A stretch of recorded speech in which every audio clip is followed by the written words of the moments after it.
another year of Hutch Tiger football. In the conference action this evening, the visiting team, the Well, Lord, we've got a nice night. Not one.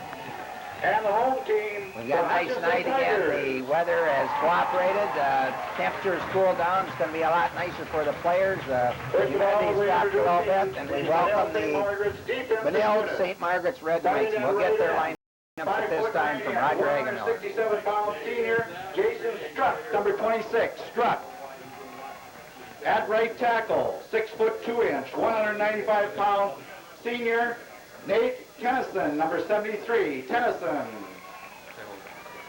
Starting at nose guard, 6 foot 1 inch, 190-pound senior Barrett Brockledge, number 75. Brockledge.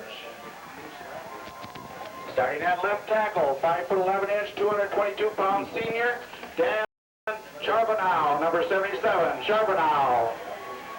Starting at left end, 5 foot 11 inch, 170-pound junior Tony Pullen, number 34. Pullen.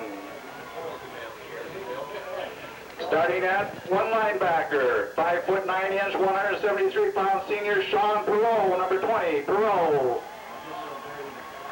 Starting at the other linebacker, 5 foot 10 inch, 160-pound senior Taryn Huntley, number 24. Huntley. Starting at cornerback, 6 foot, 180-pound senior Andy President, number 25. President. Starting at a cornerback, 5 foot 11 inch, 163-pound senior Myron Bridges, number 43. Bridges. Starting at the strong safety, 5 foot 9 inch, 143-pound senior Dan Eigel, number 21. Eigel. And at the free safety, 6 foot 3 inch, 201-pound senior Ryan Burns, number 44. Burns. Head coach Jerry Burns, his assistants in the balance of the Red Knight squad. Jerry Miller, correction, Jerry Miller.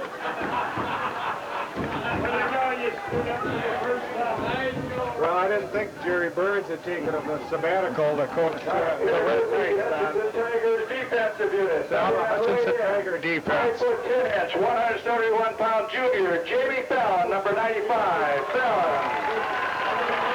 Starting at right tackle, 6 foot 1 inch, 243-pound junior Corey Hansen, number 78. Hansen. Starting at left tackle, 5 foot 11 inch, 230-pound senior Brian Backlund, number 74. Backlund. Starting at left end, 5 foot 11 inch, 178-pound junior David Koenig, number 14. Koenig. Starting at one linebacker, 5 foot 11 inch, 168-pound senior Don Prowitz, number 41. Prowitz. Starting at another linebacker, 5 foot 11 inch, 162-pound senior Jason Rudolph, number 40. Rudolph. At a linebacker, 6 foot 2 inch, 178-pound junior Justin Wetzel, number 89. Wetzel. And a linebacker, 5 foot 9 inch, 160-pound junior Matt Reed, number 99. Reed. And a defensive back, 6 foot, 160-pound junior Doug Hall, number 43. Hall. And a defensive back, 5 foot 10 inch, 156-pound senior Adam Geary, number 11. Geary. And a defensive back, 6 foot, 155-pound senior Brian Brinkmeyer, number 1. Brinkmeyer. Head coach Grady Rosberg, his assistants in the balance of the Tiger squad. The officials for tonight's game is the referee Bob Sumter, the umpire is Roger T, head linesman Denny Ward, the field judge is Rick Hardy. We ask all of you now to stand and honor America by joining in with me in the pledge to the flag. Band isn't here tonight, Don, so we'll have the I pledge allegiance to the flag of the United States of America and to the republic for which it stands, one nation, under God, indivisible, with liberty and justice for all. Hutchinson, of course, caught a little short in the band directing department. David Hajdukovic, who's been here for several years, elected to go to another school rather late this summer. Right, he went back home to the range like so many do, and they've hired a new band leader. I believe his name is Ron Larson. I met him last week.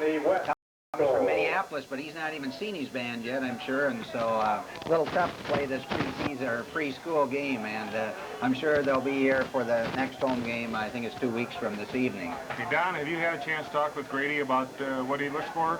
Well, a little bit. I meet with him about every day and see him every day, and he's kind of excited about the team. He feels they're a little bit thin, and the numbers this year, there are 18 seniors, 27 juniors, and 1 sophomore playing on the varsity. He feels if they can avoid injuries like so many coaches, that they can have a good season, and I think he's pretty excited about his junior quarterback, Corey Sauter, who is about 6'3" and 195, can run and throw the ball, and Grady was a bread and butter option man, as you know, and since Andy graduated about '84, so they really haven't used it in the main part of their offense, and I think you're going to see a lot more of that tonight, Ward. Okay, Andy was the last junior, I believe, to start at quarterback. Yeah, he started as a sophomore, so. David Kane will be kicking off for the Tigers. Tigers Number 22 and Peterson, handling number most of the 8 for the kicking Red off Knights. will be David Koenig for the Hutch Tigers. Back deep to receive, looks like number 80 back there is Dave Peterson, and 22 for the Red Knights is Jason Dole. The kick goes to 80, takes it at about the 10-yard line, out to the 20, 25, and then surrounded Dave Peterson out there, I returns believe, the kickoff 47 about for the the Tigers was the 25-yard first one line. out there to make the tackle. Stopped in there by 47 Jason on Rudolph, the- number 40, Chad Newman, number 22, 47 not and on David it. Koenig, number 14 for the I might Tigers. have Red Knights missed will that put the ball number. in play, first and 10. I think that's what I on their saw, own too, so. 25-yard At line. any rate, the Knights take over first and 10 on the 26-yard line. We'll try and track that down for you here as the game goes on. Tigers with a 4-4 defense, their second year in this alignment. Brinkmeyer at safety, actually over in the corner. They've only got 2 safeties in the game, and they move number 11, Geary, up to actually play a deep middle linebacker. It's really a 4-4-1-2, and they go for the bomb right out of the chute, throw it right to Brinkmeyer, and in and out of his hands. As Brinkmeyer had a chance to pick up right where he left off last year. They had 9 interceptions, which I believe was the season school record, and he doesn't have to get too many more this year, and I'm sure he'll break that maybe I think it's Gene career. Ulrich. Yeah, I believe Gene Ulrich has it, and that one he came very close to intercepting. He made the play. The ball was tipped actually up in the air, and he came within an eyelash of catching it on the way down. Well, it looks like Benilde is going to come out throwing the ball right out of the chute here. As you can see, obviously, come out with a pro set formation, strong left. Back Bridges comes in motion to the near side. And it's a sweep left and a little trap. Tigers got a nice play by Prelowitz. Donnie Prelowitz, one of the key players last year. Don, you talked about injuries. The only thing that kept this Hutch team out of the Stopped in there by Bob Prelowitz, were injuries. along with David Prelowitz Koenig broke for a the wrist or Tigers. his hand. Jake May was not Gain able to about play 3 on the those play, last brings up two third and 7. The ball is on That the Red Knights' Prowitz injury really 27-yard hurt line. because he's a tough corner, and they don't make that turn very often on him, and he's a good pass defender too. Real tough kid, Third Prowitz. and 7, short gain, third down on the, call it the 29-yard line.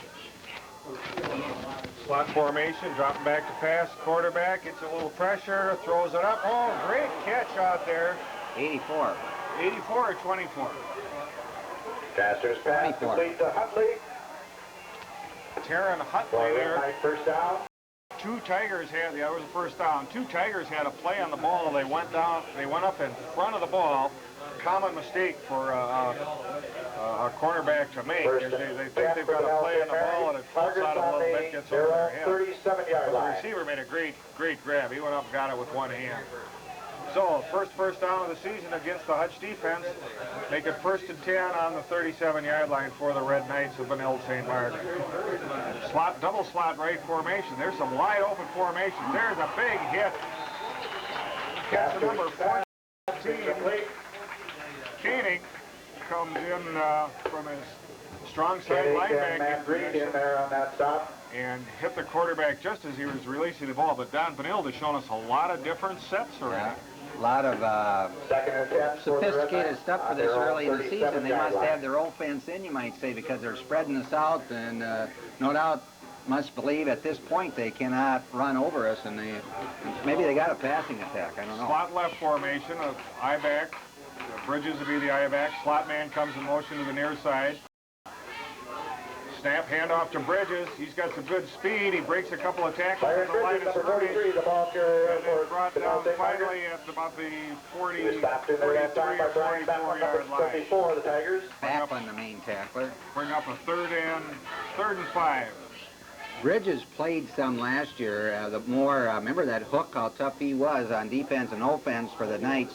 And I remember early in the game last year, they ran the ball up and down the field the first 2 drives, and I think Hook eventually got pretty tired playing defense and offense, and Bridges came in and carried the ball. Bridges is pretty slight. I remember him from basketball last year. Slot formation right, I formation in the backfield. Pitch left, and a fumble ball on the floor. Tigers have it. Recovering it, I believe, was Bafflin. Actually, the ball was on the ground, not on the floor.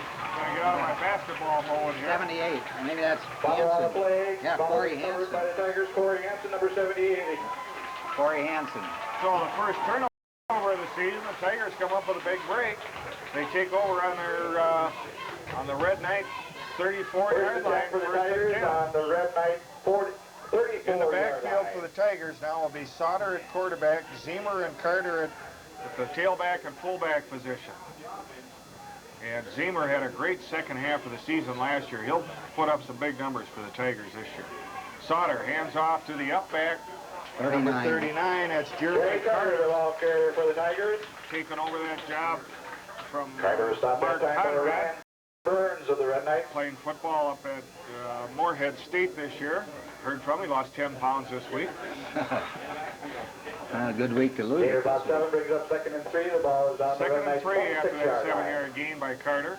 Sauter, a big, strong young man out there playing quarterback for the Tigers. Look for some options early. And there's an inside handoff back to 34 for the Tigers. Eric Zemer. Eric Zemer, number 34, the ball I carrier for didn't the notice where Tigers. Zemer lined up. Did he go in motion or did he line up in the slot? I'm not Bridges, sure number either. 43 of Benilde St. Margaret. 27, he got it down, 27 down to about Zemer picks up the first down. at 12 yards. So first and 10 for the First Tigers. and 10 for the Tigers on the 15-yard Red line. Knights 15-yard line. Sauter brings him up. Notice he's got Brinkmeyer playing tailback and Sauter at the wingback. And fake the handoff for the option to Brinkmeyer. He could go, but he's driven out of bounds at about the 6-yard for the line. Tigers. Stopped in there by Andy Franklin. Tigers have really got some speed in that backfield St. Margaret. with Brinkmeyer and Zemer. Gives them a lot of options. Last year, Ward, you talked about Zemer. He didn't start until the 4th game. He got 806 yards rushing and 131 carries, averaged over 6 yards a pop. 9 yards on that carry for Brinkmeyer. 2nd and 1, the ball on the Red Knights 6.5-yard line. Sauter brings him up. Handoff straight ahead, Zemer, right tackle. He's down to the inside the 5-yard line. Carrier for the Tigers. Should be a first down. It'll be first and goal for the Zemer stopped in there by Tigers from 24 inside the 5-yard 34. line. Maybe we can spot that offensive line down as time goes on here. Brings up Looking first and center, goal we've got on Damon the Red Knights Cornell. 5-yard line. Trying to read your handwriting here. Brian Manthei at 1 guard, Colin McGraw playing 1, Mitch Schmidt at tackle, Ben Sandelman tackle, Jim Gallus and Steve Ring at the end, Ward. Okay, I believe Sandelman, the only returning starter. Sauter brings him up. Fakes a handoff, takes it himself down inside the 2. Corey Sauter, number 17, the ball carrier for the Tigers. Down to the 1-yard line where it'll be 2nd and goal from the 1. Colin McGraw playing offense this year. Colin, another big injury last year, was just a ferocious linebacker as a sophomore. Played most of last year with a broken thumb.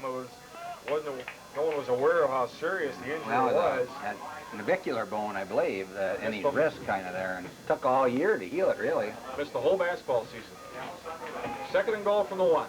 Hand off to Zemer. He fights very near the goal line. Touchdown. And they signal it's good. Touchdown for the Tigers. Touchdown run by Eric Zemer. 1 or 2 yard touchdown run for Zemer. With 7:17 left to go, the Tigers are ahead of Benilde St. Margaret 6-0. Coming out to kick for the Tigers, I believe, will be Hinkie. I would sure be surprised if it wasn't. Scott Hinkie, a senior. The extra point with Scott made, I believe, something like 17 out of 25 17 or last year. 18 out of 25, which is a pretty good average for a high school kicker. Sets his tee down there. When he missed him, remember he hooked him to the left side. We'll see if he's... Brinkmeyer to hold. The snap, kick is down, it's up, and looks good from here. It is, and that's the extra point good by Hinkie. And score after 7 minutes and 17 seconds coming off the turnover. Hutchinson 7, Benilde St. Margaret's 0. Hutch went 34 yards, Ward, on there, all on the ground. They didn't have any trouble moving the ball, and what I was interested in, noted there were 4 different ball carriers who made big runs on that. Actually, not only Zemer, who expected to carry the load, but Sauter ran an option down to the 2-yard line, and Brinkmeyer ran a, I don't know, kind of a pitch-out option for 9, and Jeremy Carter banged inside for 7, and so looks like Grady's going to mix them up anyway, and he's got good speed back there, and Carter's the epitome of the fullback, solidly built young man. There's 2 things in high school sports you can't coach. You can't coach speed in football, and you can't coach height. You can't coach those kids to be taller when they play basketball. So it looks like we're going to have some excellent speed in the backfield. This time the kickoff is taken by number 22. That's Dole. Brings it up the near sideline, but he's stopped at about the 30-yard line. Trevor Rucky, I believe, was Rucky the on the tackle. by Matt Mullins, number 92. Koenig getting pretty good Along length with on his Trevor Rucky, kickoffs, number down 34, inside the Tigers. 20. The first one was down to the Benilde 10-yard St. line. Margaret's put the ball in play, 1st and 10 on their own 30-yard line. Make this the 31-yard line officially. I think they're halfway between the 30 and the 31, where it'll be 1st and 10 for the Red Knights. Field really looks nice tonight, Ward, up here. It looks nice shape as I've ever seen it, I think. Been a good year for grass. I was on a couple of weeks ago. Coach Rosberg cuts it himself. That's the length he wants. Here's a handoff and like a big hit, but escaping the tackle was Bridges. But Byron who got Bridges, that number big hit? 43, the ball carrier for Benilde St. Margaret. Can't see the number, 80-something on that defensive line. Oh, watch the OI. Yeah, he was in the backfield there. They're all over Bridges. Actually, they still 89. end up with a loss on the play. He broke the tackle. Oh, Justin Wetzel, inside linebacker. Really made a nice play there. So, 2nd and 11. From what we've seen of BSM so far, I wouldn't be surprised to see him air it out. And look to Bridges. Good athlete, excellent basketball player, good hands. They line him up in the I formation, number 43. Bringing it up, quarterback is Kastner, number 15, 6'1" senior. Got a back in motion. Goes back with motion back to the slot. Looks like a reverse. Tigers, Koenig had it smelled out, but couldn't get away from the block. Good open field tackle. The ball carrier for the Red Knights. Doug Hall, number 43, came up and one-on-one made a real nice tackle, held that to a 5 or 6 yard gain. That could have been a big gainer. That was one that they were trying to break. And Koenig was trying to break the timeout on the field here. A equipment problem, I think, with somebody. Holland was a starter for the Tigers in the corner last year. They've got 2 starters back in Brinkmeyer and Hall. The 3rd starter, Eric Haugen, of course, graduated. And he's being replaced this year by Adam Geary. Geary, a junior or a senior? I believe he's a senior. Yeah. He played last year for a little bit also. Okay. I'm still not sure. All the official was talking to Grady Rosberg over here on the sideline.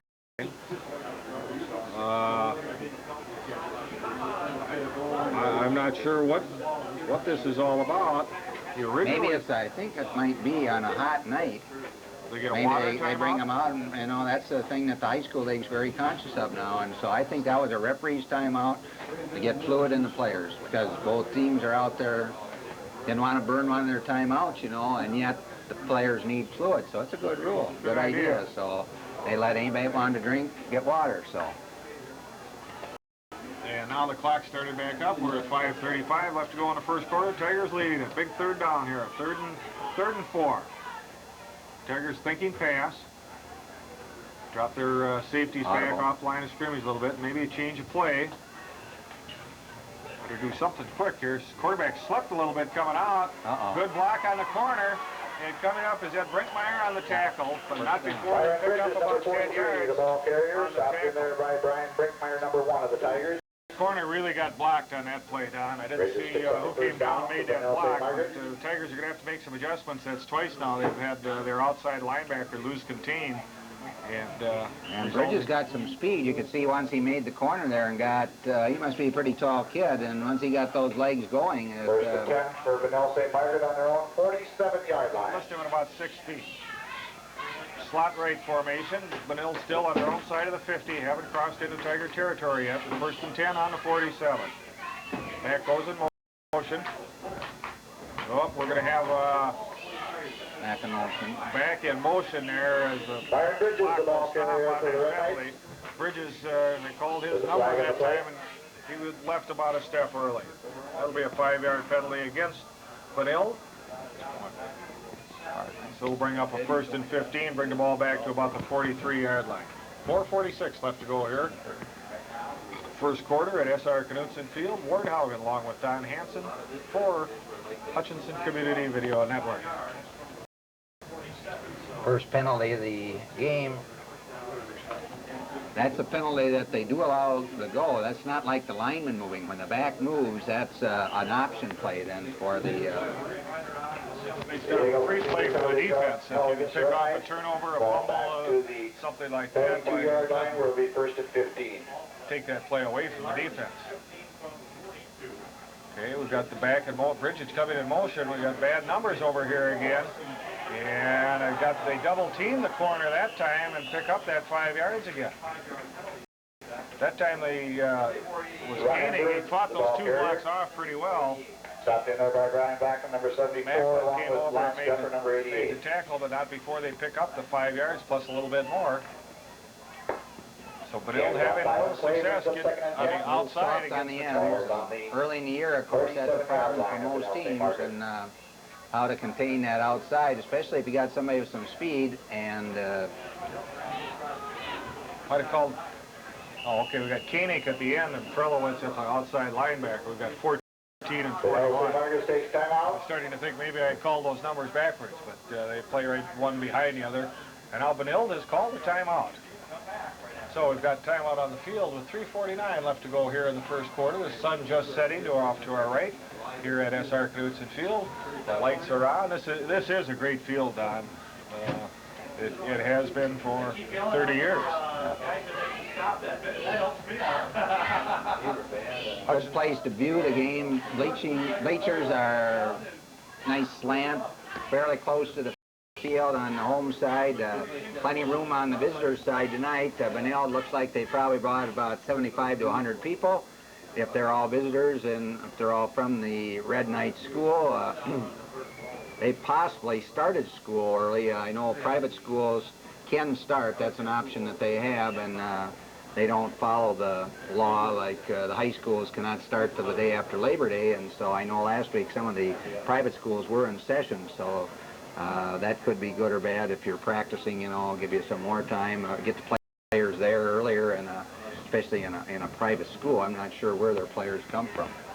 I think that's one thing that bothered Grady a little bit too, because in a school with open enrollment, more so open than, say, Hutchinson is open too, but they do get players in the Twin City area that move in and out of schools, and he says you never know when a real good player can move in, and you don't have to do about it. Benilde St. Margaret on their own 47-yard line. Pro formation, split backs, flanker left. Got a back going in motion left. And they're going to sweep left. This time Geary is up there, but overshoots. Another missed tackle, and now finally making the tackle down inside the 30-yard line. Ball carrier from Benilde St. Margaret. Doug Hall came all the way across from his weak side safety position to make that tackle, as Bridges just blew right by two tacklers. They seem to be getting, I guess what I would call good blocking at the point of attack. They seem to sense a weakness in our defense a little bit and can spot a hole, and then they seem to get a lead blocker through and have quite a lot of running room before the Tigers can actually get their pursuit people in there. So Tigers linebackers are going to have to start to fit into those gaps a little tougher. Here we're down to the Hutchinson 27-yard line. 1st and 10 for the Red Knights. They're having some success running. This time they come straight up the middle, and Bridges again breaks free at the line of scrimmage. Gain a tackle down there at about the 22-yard line, but it's a 5-yard gain. Last one up off the pile there, number 95 for the Tigers, Jamie Fallon. And about 6 yards though again, and the hole was there. Once again, they isolated the left tackle slot and were able to run Bridges through there for about 6. So advance the ball through the 21-yard line where it comes 2nd and 6 with 2:47 left to go here in the 1st quarter. Bridges been the main ball carrier for the Red Knights. Slot right formation. Slot back goes in motion left, turns and comes back to the outside again. Wide side of the field. Drop back pass. Good rush, but then they lose the rush, gets the pass up, and a big hit there by Brinkmeyer, but not before the pass is completed. Down to about the 8-yard line. Jason Dahl with the completion from Kastner to Dahl, that is. And that's another 1st down for the Red Knights. First and goal on the It's a shame the Tigers had that play stopped in the backfield, but the quarterback was able to elude the Tiger lineman and then got free and hit Dole, who was basically wide open out there. Yeah. Brinkmeyer had to come a long way just to make the tackle. Put a big hit on him, though. 1st and goal from the 7-yard line. Split back formation this time. Flank left, strong side left formation. Takes the draw pass, good coverage. Brinkmeyer is there, and it's tipped away.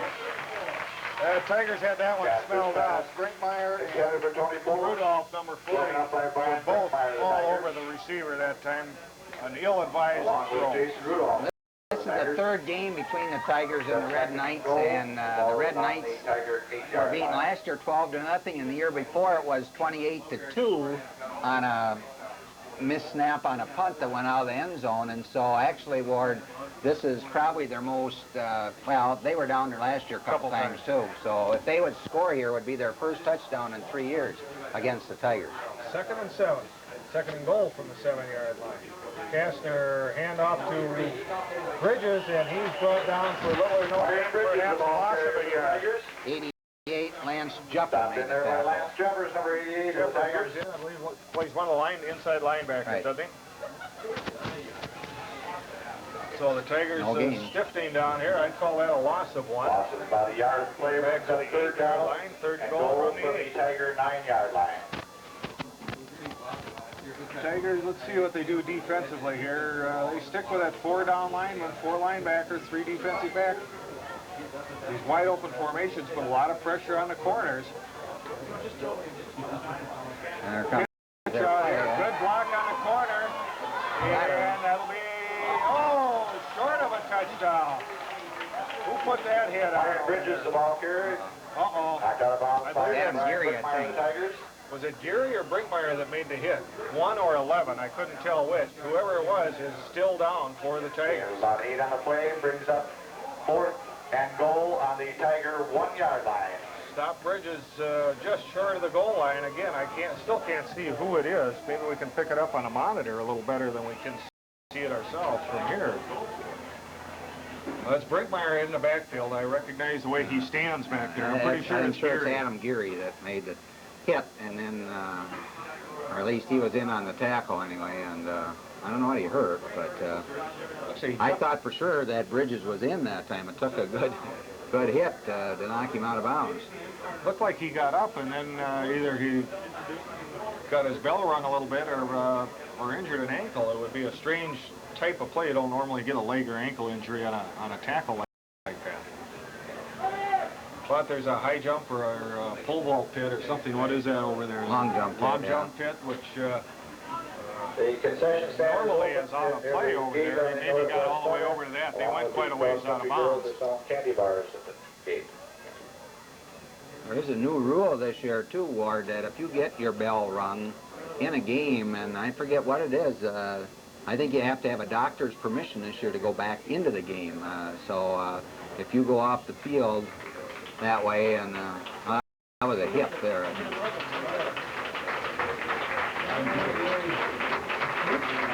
Well, Gary is up. He's favoring what appears to be his left ankle.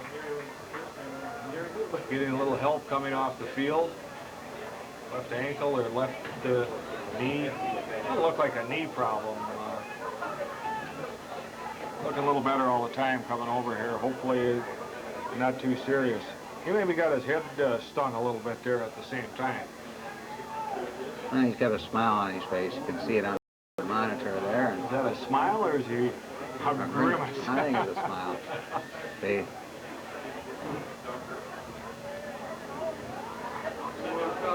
Well, he'll be out for a little while. Did you happen to notice who came in for him, Don? Extra lineman. Extra lineman? Yeah, I think was... Hold it down. Ball on the 1 yard line, or perhaps even inside of the one. Fourth and goal from the Tiger 1 yard line. Fourth and goal it is. Tigers go into the gap goal line defense. Cornerbacks are out here. I'd look for Bridges. He's been their main horse this whole drive. And he's got the handoff and loose ball. Brinkmeyer picks it up. And he goes the other way. Iron Bridges is the ball carrier. Now let's see. It's definitely not a touchdown. It's just a question of whether the Tigers get the ball. Yeah. They could... at the 1 or the 5. No, he didn't. I thought maybe he might have broken the plane, and that's what they were looking at, but evidently he did not. Got a fan over there on the goal line who had his hands up, signaling touchdown, but Brinkmeyer with the new form of that time, he took the ball right away from Bridges. There were a couple of pretty good hits in there on him also, on Bridges that is, so, but Brinkmeyer alert, picks that ball out of the air, and could have been a long run. Yes, it could have, and the thing there that's, once again, the Red Knights are stymied. I can think last year twice they were down early in the game, and if that keeps happening, you start to lose heart, which I think happened last year a little bit there, and their offense didn't look that good afterwards, or possibly the Tigers adjusted last year too on defense a little bit more. So first and 10 for the Tigers on their own 5 yard line. First down for the Hutchinson Tigers on their own 5 yards. I might want to mention, Don, we've got 1 or 2 new coaches this year. Well, we got some guys like Paul Briggs and Paul Lenz are volunteer coaches. I see Briggs down on the sidelines at least, and otherwise I think the staff is pretty much the same guys we've had, Roseno and Larson and Brinkman and Luke. And Danny Luke. Okay, Sauter brings him up. Brinkmeyer been in every down so far. I think Rosberg would like to get him out of the ball game, get him a little rest. Straight handoff off the left tackle. Jeremy Carter, number 39, the ball carrier for the Tigers.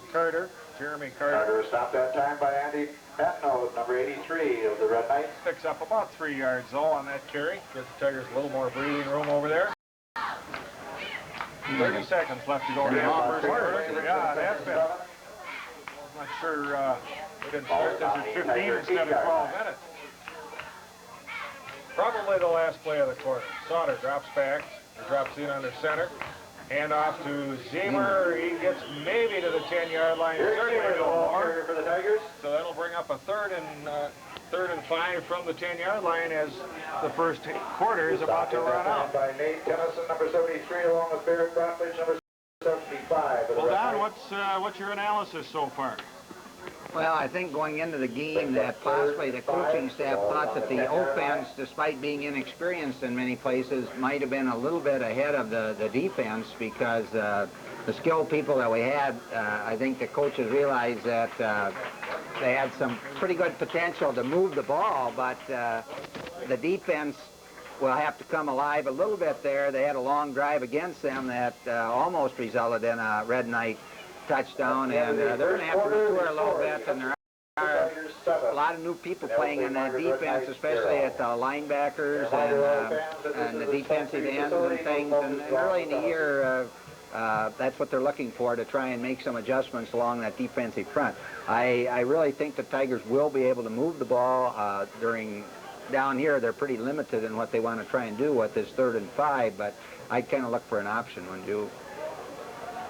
Well, I don't know if Coach Rosberg's going to call Sauter's first option as a... That's his second one. He had one. Did he have one? Yeah, Sure? Sure, he ran down that 3-yard down to the 2-yard line. Well, he was never going to pitch that one. That wasn't a real option. I'd be surprised if we see Coach Rosberg putting the ball in the air, even if he's a little pitch back to Zebra. Well, Coach Andy Rosberg, the coach's son who works with the quarterbacks, has been working long, hard hours with Sauter, and he has worked with him last year as well, and I talked to him this week, and he was really excited about his junior quarterback here, so we'll see right now if they trust him on the option early in the game here. I formation, got Brinkmeyer flanked wide left.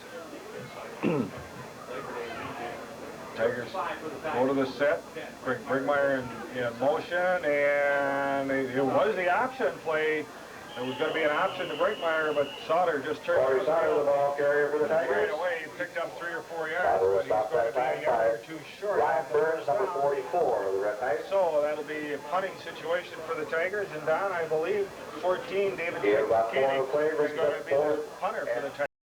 Yeah, here, Brinkman, I'm not sure. Brinkmeyer, rather. I'm not sure which one.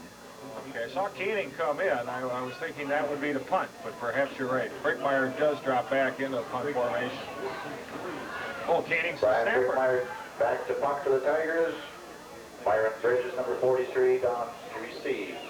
That's always a test early, too. First snap. Punt from your own goal line. There's a snap. The kick gets away, and there won't be any return on this, and the ball is down at about the 32-yard line, 37-yard line. So that'll be a 27, 28-yard punt by Brinkmeyer. But it gets the Tigers out of a little bit of a hole. Could have used first down there. Brinkmeyer's punt is down on the Tiger 37-yard line. And now Brinkmeyer's going to come out and take a little rest. It's the first play he's going to have missed here this year in this ball game. Get a little fluid in him and see who comes in for him. 43. 43 is Doug Hall. He was starting already. Now Geary is already down with an injury. Can't see who that other corner is over there. Tigers are actually going to go to a 9-man front right now against Jay Peterson, I think, might be. 2. You're right, Jay Peterson. But the Tigers are going to change their defense a little bit, go to a 9-man front here to try and bottle up this wide running offense of the Benilde St. Margaret Knights. Also looks like a new player in the game for the Tigers, Matt Reed, 99. I don't believe I've seen him out on the field. He's playing outside linebacker over on the near side here. Head up on the motion man. And I've got a pass coming, and it's completed, making the hit on the quarterback. Just as he released the ball, it was Koenig, and he rings Kastner's bell pretty good. He's slow getting up, but he was not able to prevent the completion. Who caught the ball? About 9 play, brings up 2nd and 1. I wasn't sure. I was looking to see, had a post in my way, and I was looking. I thought he was throwing a little deeper. Okay. Officials time out for measurement. They're going to measure here for the first down. Looked to be well short when they originally marked it, but changed the spot a little bit. And it's maybe half the length of the football short.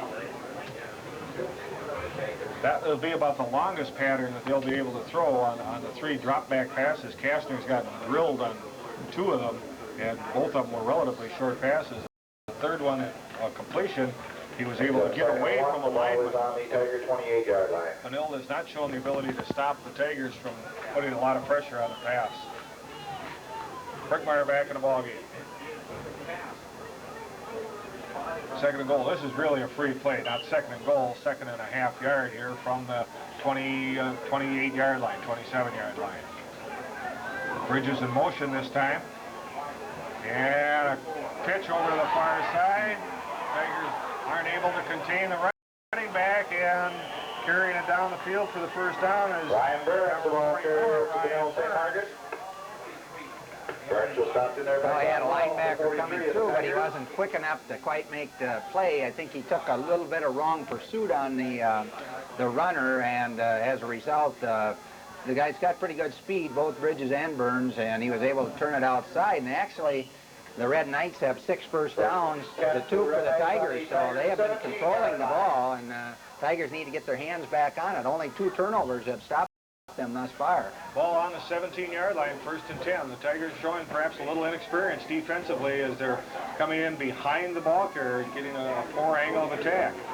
Bridges spins away from 2 tacklers inside and brings it down to the 5, where they'll have another first down. The ball carrier for the Red Knights. And this will be 1st and goal on the 5-yard line as Bridges was stopped perhaps short at the line of scrimmage, and he spun away and was able to break it down to the 5-yard line. 1st and goal on the Tiger 5-yard 12-yard gain for Bridges, 1st and goal for the Red Knights. Tigers are still learning that 4-4 defense board they went to last year, and I'm not sure they're real sure that, you know, that they've got personnel set to play it. Here they're in a more of a 5 or. A lot of people standing up. There's a little pick fake, and breaking it up, or perhaps dropping it, was the receiver out there. Hall was right with him. Just pass intended for Dahl. Ball's incomplete. Dahl didn't get it come down with the ball cleanly, and I believe Hall slapped it away as he was reaching out to try and gather it in on the 2nd try. It's a fade pattern. Well, as it's been true before, and sometimes I wonder about that, they've gone from the 37-yard line to the 5 on the ground, except for that 1 short pass. Now they get down there and turn around, and now they got themselves in a 2nd and 5 instead of maybe in a 2nd and 2 or something worse. 2nd down, ball on the 5-yard line. Tigers to have 4 down linemen and 5 linebackers, and then 2 safeties. And goal from the Hall and Brinkmeyer will be the 2 safeties.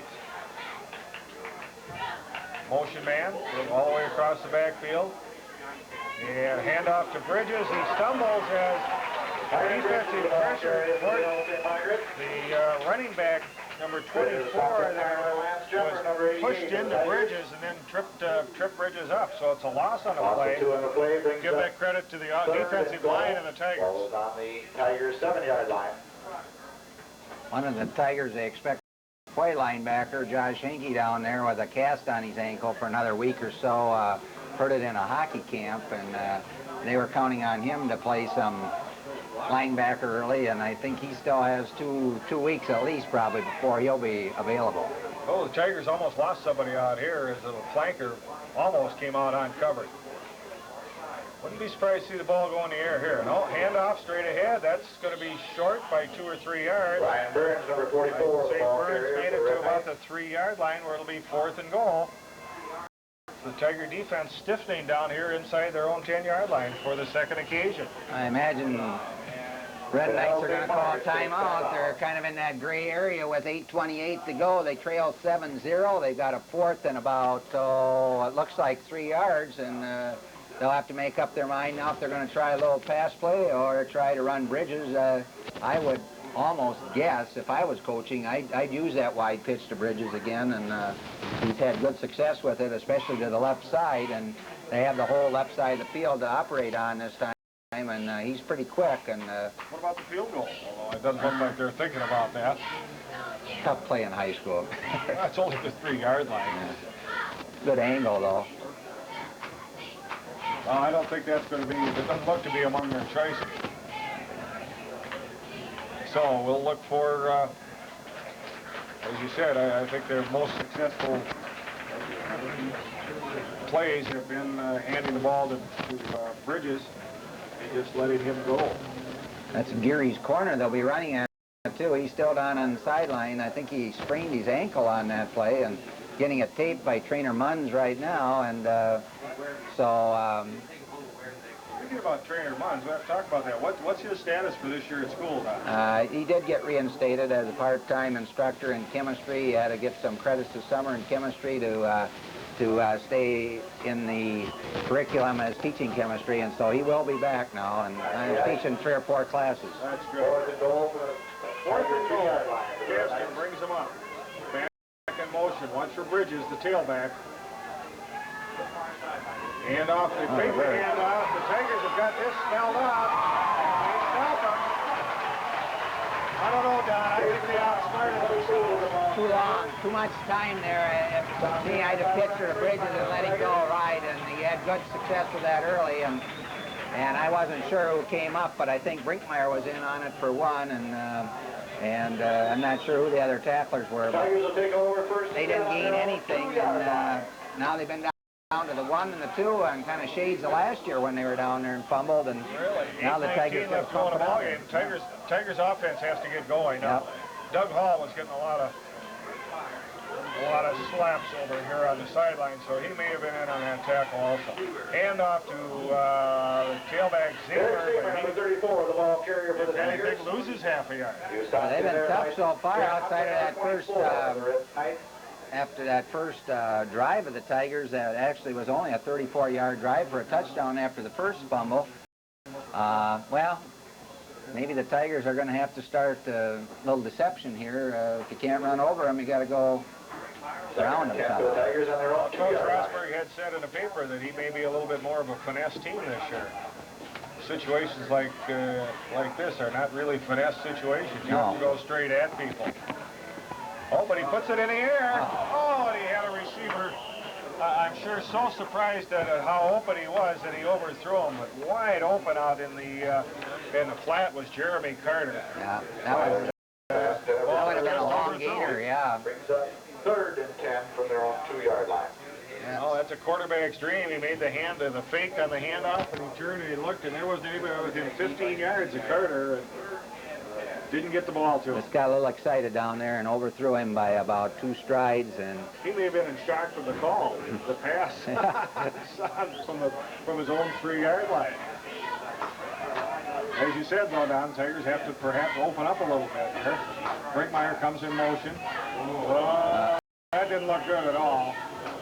I think the ball came late. 3 or 4 linemen came up. Even one of the backs were moving a little bit, and that usually means that it was a slow on the snap count. So the Tigers actually have their first penalty, and it'll only be 1 yard because they're on the 2-yard line.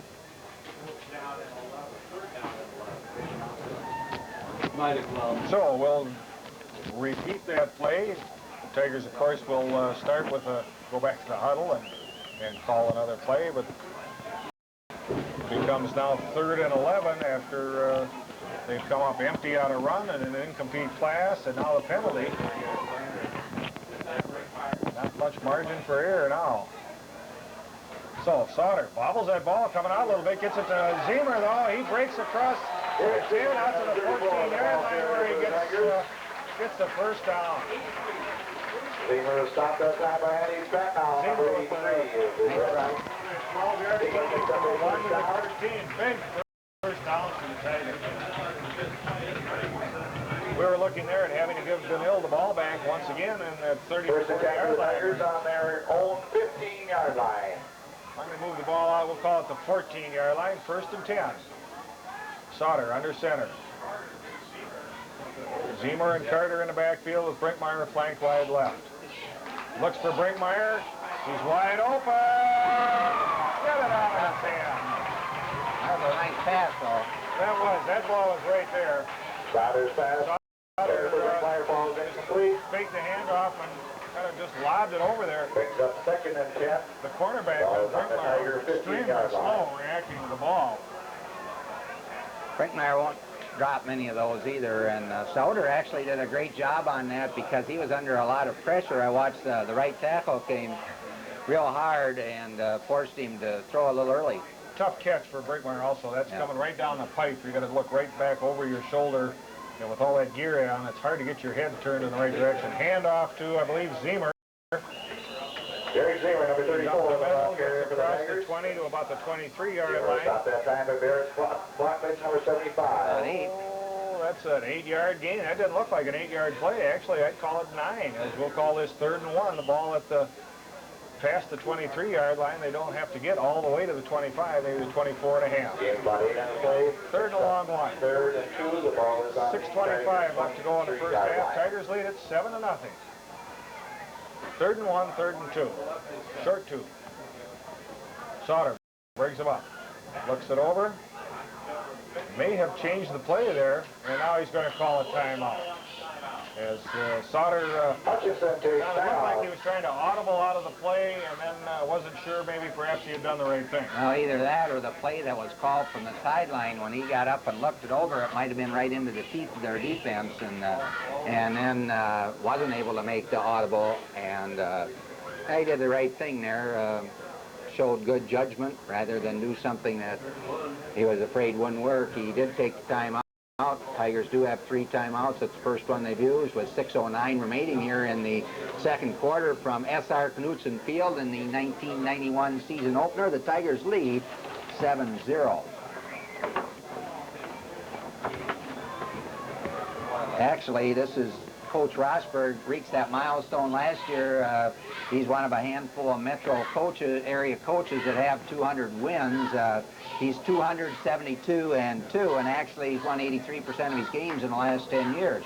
And Hansen up at Osseo tonight goes for his 257th win, which would make him the all-time, I think, leading coach as far as wins. He's been coaching 40 years. Somebody, either St. James or Fairmont. Fairmont. It was Mahoney. It's got 256, and I can't think of what Hansen's first name is, but he's got 256, and tonight they expected a crowd of over 5,000. But they have to play the Anoka Tornadoes, the #1 ranked team in the state. Defending state champions, yeah, right. Went 14-0 last year. And so they invited 2,000 of the past players back, and they've got a big celebration planned. No sense, just putting a little pressure on it? Yeah.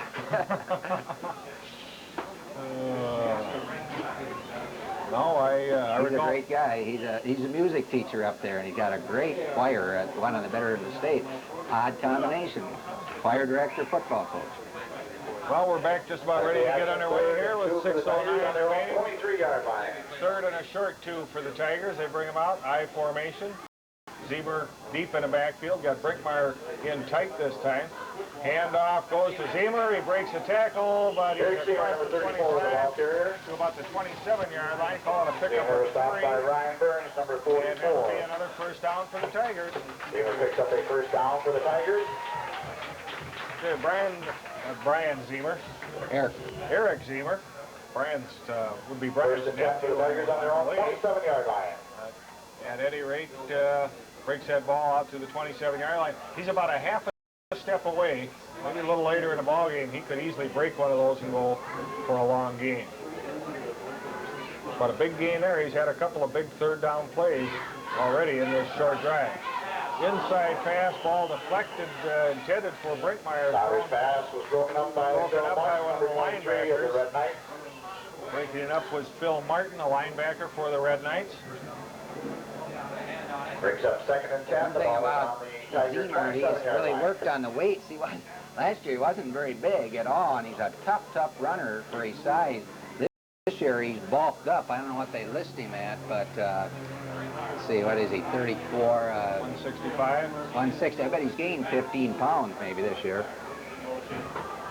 Brinkmeyer drops over on the other side on the formation, goes to a wide left formation, I left. And now comes back in motion to the right. This is going to be too long. Delay again. Tigers just took a little too long getting that play off. So it'll make that 2nd and 15 after the incompletion on the last play. Oh, there again, if they were changing the play, Brinkmeyer went from one side of the field to the other. Called against the Tigers. I think perhaps Brinkmeyer and Sauter weren't in agreement as to which way that play was going to go. Now they come out in I formation with Brinkmeyer flanked wide left. And he comes in motion. They fake the handoff to Zemer, and now he passes it out wide open and going down across the 40-yard line to Sauter. Number 39 of the Tigers.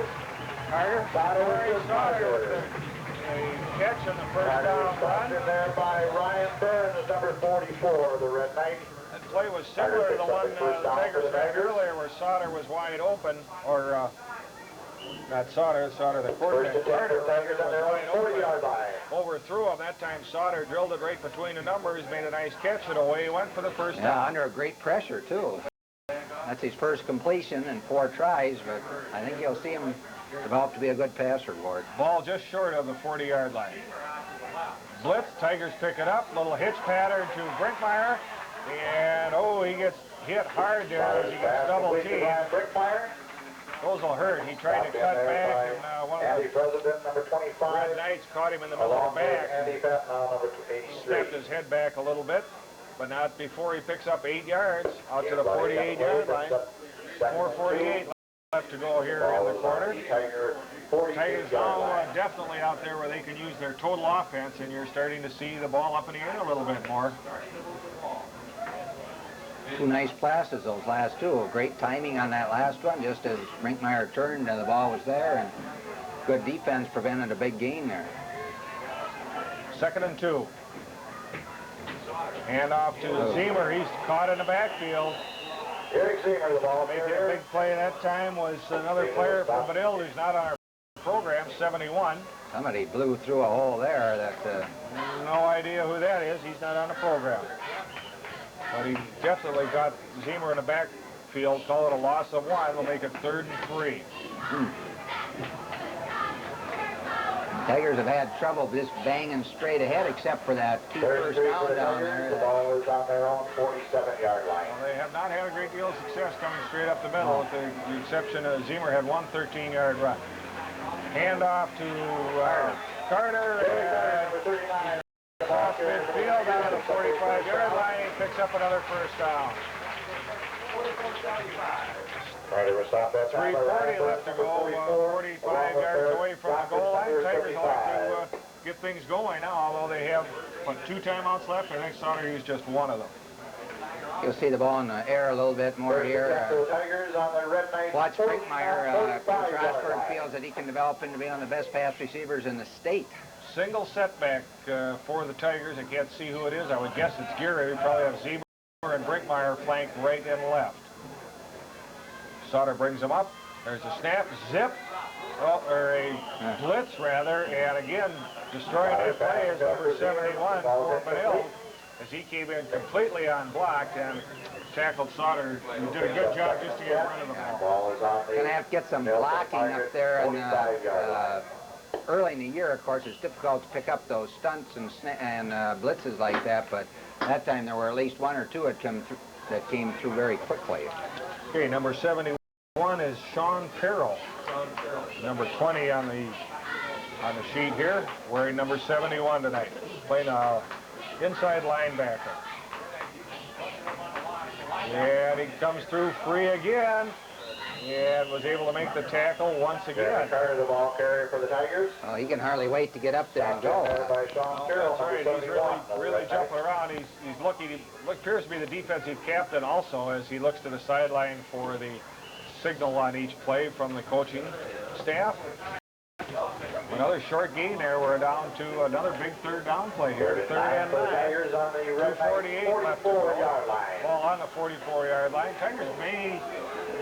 Well, I think we'll probably see the ball in the air here. Benilde not showing blitz, but here they come. Tigers pick it up pretty well. Screen pass, and Zemer trying to cut back inside of the block and making a nice play was number 44, Ryan Burns, as Zemer tried to cut back, go for the big yardage, and he got stopped short. Screen pass was set up pretty well, Don. It was just an outstanding play by Burns to keep that from getting into first down territory. Tigers have called timeout. That'll be their 2nd. 2:14 left to go. I don't imagine Coach Rosberg called that timeout to punt. I don't know. He's deciding what he needs to do. He's trying to decide. I see him consulting with his. I think Andy helps him the most on offense down on the sidelines, at least. He was talking to Coach Andy Rosberg, and they were deciding if they've got a play here they can get 3 yards with. That was a nice call there, because the Knights have been coming with, well, 2 linebackers every play, and then, of course, you leave yourself suspect a little bit for the screen.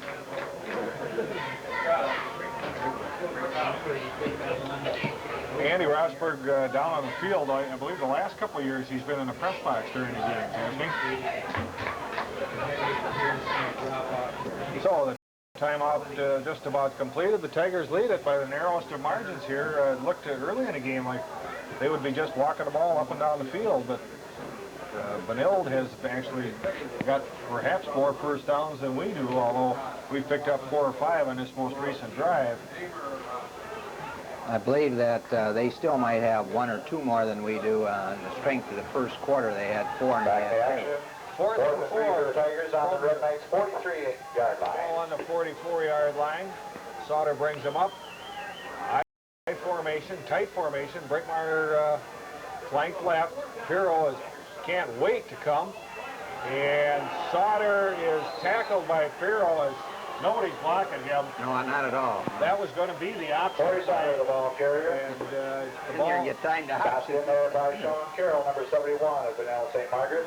the play, Part of the first down, Benilde St. Margaret will take over 1st and 10. that play never developed. On their own Coach 40-yard Rosberg line. on the sideline having a little chat with some of his offensive linemen about who's going to block whom. As Tigers are not doing a particularly good job getting this Pirro One thing out of play. Coach Rosberg was concerned with was the offensive line blocking. They're pretty inexperienced. It's going to take them a while to get used to those blitzes and things. So 1st and 10 for Benilde. There's a whistle and a flag on the play. I'm not sure what this is. There's 1:48.6. The clock's still running. Yeah. Now the clock is stopped at 1:42. There's some sort of penalty against Benilde. Not sure what it was. Illegal formation, maybe. Offside. Somebody lined up in the neutral. So Call against Benilde St. Margaret brings up 1st and 15. 1st and 15, and now the clock gets wound Ball up is on again. the Benilde St. Margaret's 36-yard line. Tigers really only have 2 deep safeties. Well, they've got 2 cornerbacks and 2 safeties in the ball game. Nice to see Gary. He's not back on the field yet, but he's on the sideline with the shoe back on. So And Burns. there's a pitch to Burns. Good play out there by Lance Jeffers. Better pursuit angle that time. He got fooled once, a little bit come in, got a little excited, and didn't make the right pursuit angle. The last 2, he's made nice tackles in the backfield for losses. So that's a loss of about 3 or 4 yards. It'll bring up 2nd and 17, perhaps. Brings up 2nd and 22. Ball on the 32 or 33-yard line. Have to get to the Tiger 49 for a first down. 40 seconds left to go. Another straight handoff and another tackle. This one made by number 89, Justin Wetzel. Just stopped in there by Justin Wetzel, number 89 of the Tigers. The inside linebackers for the Tigers starting to make some plays now. And again, those 2 guys have not probably played a varsity football before this year, Ward. And play an inside linebacker, an experienced, tough job. So they'll get better. And Tigers just going to have to move the ball a little bit better second half. And they started slowly last year, of course, in that first game, too. Wetzel, of course, is a junior. Jeffer also a junior. I believe Jeffer was up on the varsity. I'm not sure how much he played. Well, that's the end of the first half as Benilde elects to let the clock run out there rather than to try anything too exciting. So I think as long as we're at halftime, we'll take a break also. We'll be back with a recap of the first half and the start of the second half in a few minutes.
15 seconds. Where'd Hanson go? Keep track of this. Getting a little loose here. Quits coaching and all of a sudden he just starts taking over. Well, welcome back to Hutchinson Tiger football, SR Knudsen Field. Ward Haugen along with Don Hanson. At least Don was here for the first half. He seems to be among the missing, but I'm sure he'll show up here shortly. The Tigers lead here as we're just about ready to get the second half underway, 7-0 on really a pretty slow-moving football game. The Tigers kicked off to start the first half and recovered a fumble on, I believe, the third play of the game on, I believe, their own 34-yard line or in that neighborhood. Marched in on 8 or 9 plays to score a touchdown. Looked like they were going to be able to move the ball up and down the field pretty well. And frankly, it was all Benilde St. Margaret's after that as they moved for 6 or 7 consecutive first downs. They had first downs inside the Tiger 5-yard line on 2 occasions. Were stopped once at the goal line on a fumble and stopped a second time on what was perhaps a busted play. At any rate, the Tigers held inside the 5-yard line on both occasions. On the second occasion, they were able to march the ball from their own 5 out to about the 40-yard line of Benilde before they lost it on downs. Benilde ran out 2 plays, and that was the end of the half. So only one scoring play, a 7-0 lead for the Tigers on, what was it, Don, a 1 or 2-yard touchdown run? 2-yard run by Zemer with 7:17 remaining in quarter number 1, and that's Tigers haven't threatened since that time. Well, the Tigers had won the toss to start the ball game at the third, so obviously they'll be receiving to start the second half. Cooling off outside nicely now, isn't it, Don? Yep. I was up on the roof. We should be broadcasting from the roof tonight, Ward. That's a great view up there. It's probably another 12 feet or so up there, and you really get a panoramic view. Of course, once it gets a little cold, we're glad we've got this nice press box here at SR Knudsen Field. Well, we're just about ready to get underway with the second half here. The Tigers leading 7-0. Leading rushers for the Tigers, Don, what do we got, Zemer? Zemer, I've got right around 40 yards. I've got him for 39. I might have missed 1 or 2 yards, but he's around 39 yards. Sauter carried it 3 times for 4 yards. Brinkmeyer, that initial toss, pitch for 9 yards. Carter's carried it 4 times for 19 yards. And like I said, a lot of that yardage came in that 37-yard opening drive that the Tigers had once they recovered that fumble. So they had some poor field position, Ward, and only did they get it out once, and then they tried an option that kind of was a busted play and turned the ball over there, and then first half. Well, you see very, very few 90-yard drives in high school football or college or professional for that matter, and that's a pretty tall order the first game of the season. Well, there's the kick, and it's a one-hopper, and the ball is finally tracked down there on about the 4 or 5 yard line by, I believe, Carter. Zemer. He thought that ball was going to go into the end zone, and then I think made a good decision. Rather than wait for it to go into the end zone, he elected to pick it up. Got some decent yardage on the return. Slipped the tackle, gets it out to the 15-yard line, where it'll become 1st and 10 for the Tigers. So, now an 85-yard. Yeah, long way to go now. That's a bust one. It's one of those kicks that's tough to handle. A low line drive, and it was kicked where the Tigers didn't have anybody. Sauter brings him up. He's gone all the way at quarterback for the Tigers. Hand off to the first back through Carter, and Jeremy Carter, number 39, the ball carrier for the Tigers. You can see where he end up. About a 2 or 3 yard gain for Sauter on the first carry of the second half. Brings it out to the 18, almost the 19-yard line. Call it a 4-yard gain, perhaps. Make it 2nd and 6 for the Tigers. Have to get our glass cleaner here pretty soon, Don. When the lights come on now, we're going to do a little glass work for next week. Tigers go to Shakopee, I believe, next week. There is inside handoff, I believe, to Zemer again. Eric Zemer, number 34, the ball carrier for the Tigers. carries the ball for short yardage, gets it to the goal, the 22-yard line. Bring up a third down. First third down here in the second half. 3rd and 3. Once again, Ward, the Knights continue to fire their linebackers right up the middle, and they almost hit that play for about a 4-yard loss. We're going to have to block them a little bit better in there. Tigers come out with Brinkmeyer flank wide right. He's got man-to-man coverage over here. Now he goes in motion back to the left. Fake the handoff. Oh, look down the field, wide open. A pass is completed. At the 30, he could go all the way. Touchdown for the Tigers, number 83. James Gallus, number 83, on a what will be a 78-yard touchdown pass. 79-yard touchdown pass from Stoddard to James Gallus for a Hutchinson touchdown. Well, you'll never see a receiver more wide open than that. They brought Gallus across from the weak side. Somebody missed an assignment. And the quarterback came up on the short man, and Gallus was wide open. Big touchdown play for the Tigers. That'll make it 13-0. Hinkie comes in to kick. I think you could have made that catch and run that one in. Hinkie will make the extra point. Well, maybe could have caught it. I don't know if I can run that far anymore. Here's that Bridges did come a long ways. He had a slight chance of catching it. Snap, the kick is up, and it's good. Hinkie 2 for 2. Brings the score. The Hutchinson Tigers 14. Now move on to the night 0. A 14-0 lead on the touchdown catch to James Gallus. Gallus getting some congratulations over here. It's nice to see. He's also coming for a little air and a little water. As he's a little gas, that's a long run. Good to see James was one of the offensive linemen that was getting a little direction from Coach Rosberg early in the game. So nice to see him come back, make the big play. Well, sometimes when you send all those linebackers board too, it comes back to haunt you. You make big plays, but if you keep, I don't know what you call that, playing that risky defense, and you fire men out of position and things like that, that time they just were caught short on numbers on matching up. And well, you make big plays, but you give up big plays. That's also. right. So just a short drive. How many plays? What was that? A 3-play drive? Yeah, it was a 3rd and 3. Yeah. Probably doubled the Tigers' offensive output for the night. There's a kick by Koenig. It bounces down around the 10-yard line and then goes out of bounds. We'll have to see what the rule is. High school football, they change this rule every year. I think it's a 5-yard penalty, I believe. Kick the ball out of bounds. We'll see what happens. Give your choice of where the ball went out of bounds, or it's a 5-yard penalty. It used to be automatically out onto the 40-yard line, but they've changed that, I think. And now you got a kick from the 35. Well, that's what the Tigers are expecting as they drop back to cover the kick once again. Mosquito's starting to find us up here in the booth now. Procedure penalty against the Tigers. After 5-yard penalty. consultation with Benilde, the ball went out of bounds, all down in the neighborhood of the 10-yard line. So obviously they were off from the 35-yard line. not going to take the penalty down there.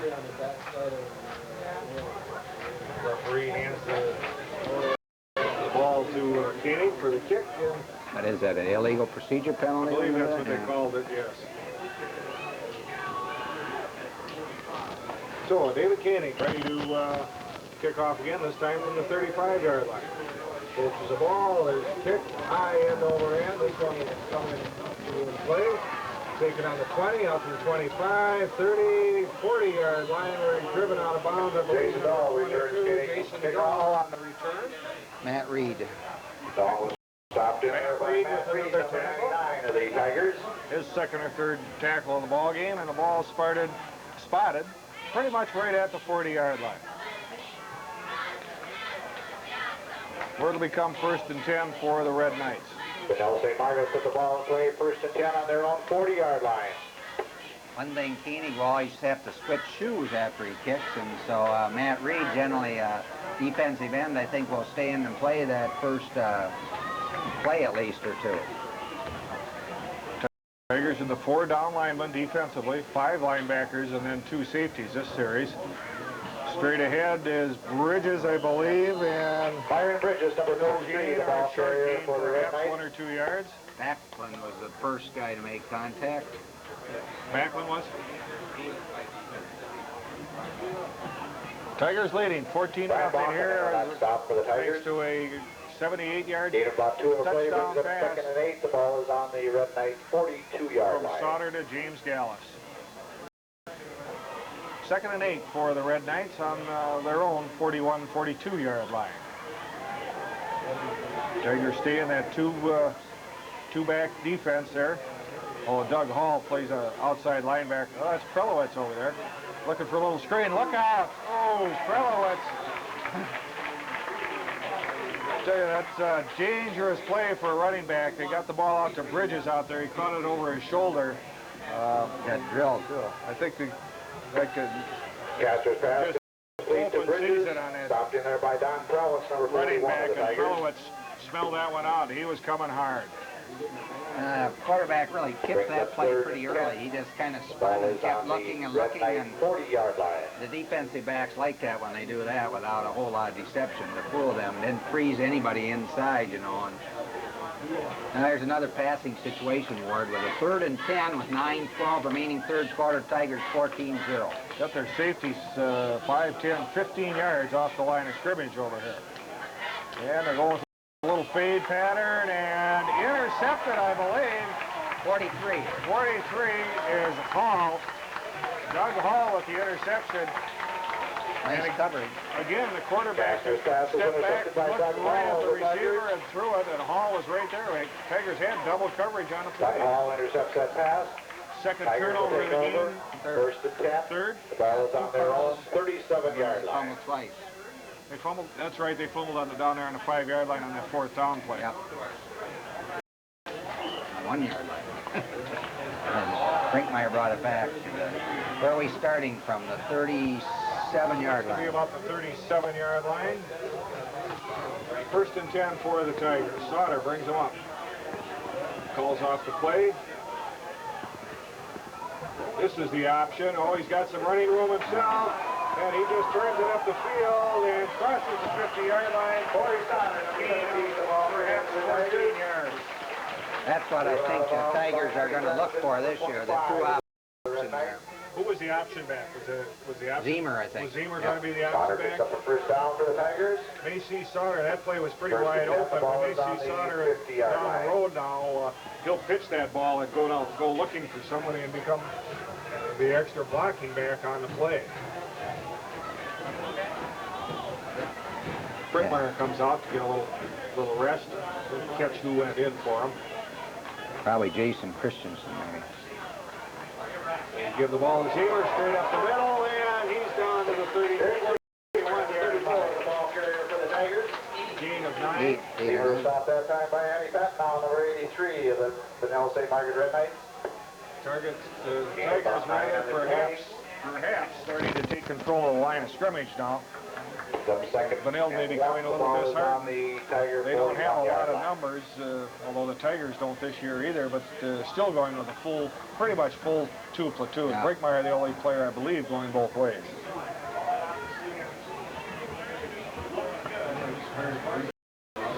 Hand off to the up back, and I believe getting the 1st down is the fullback, Jeremy Carter. Carter, a junior, 5'8", 180-pounder. Carter was stopped in there by Dan Chotnall, number 77. He's across the 40. Appears to have the 1st down. Now we get the signal, a 1-yard gain.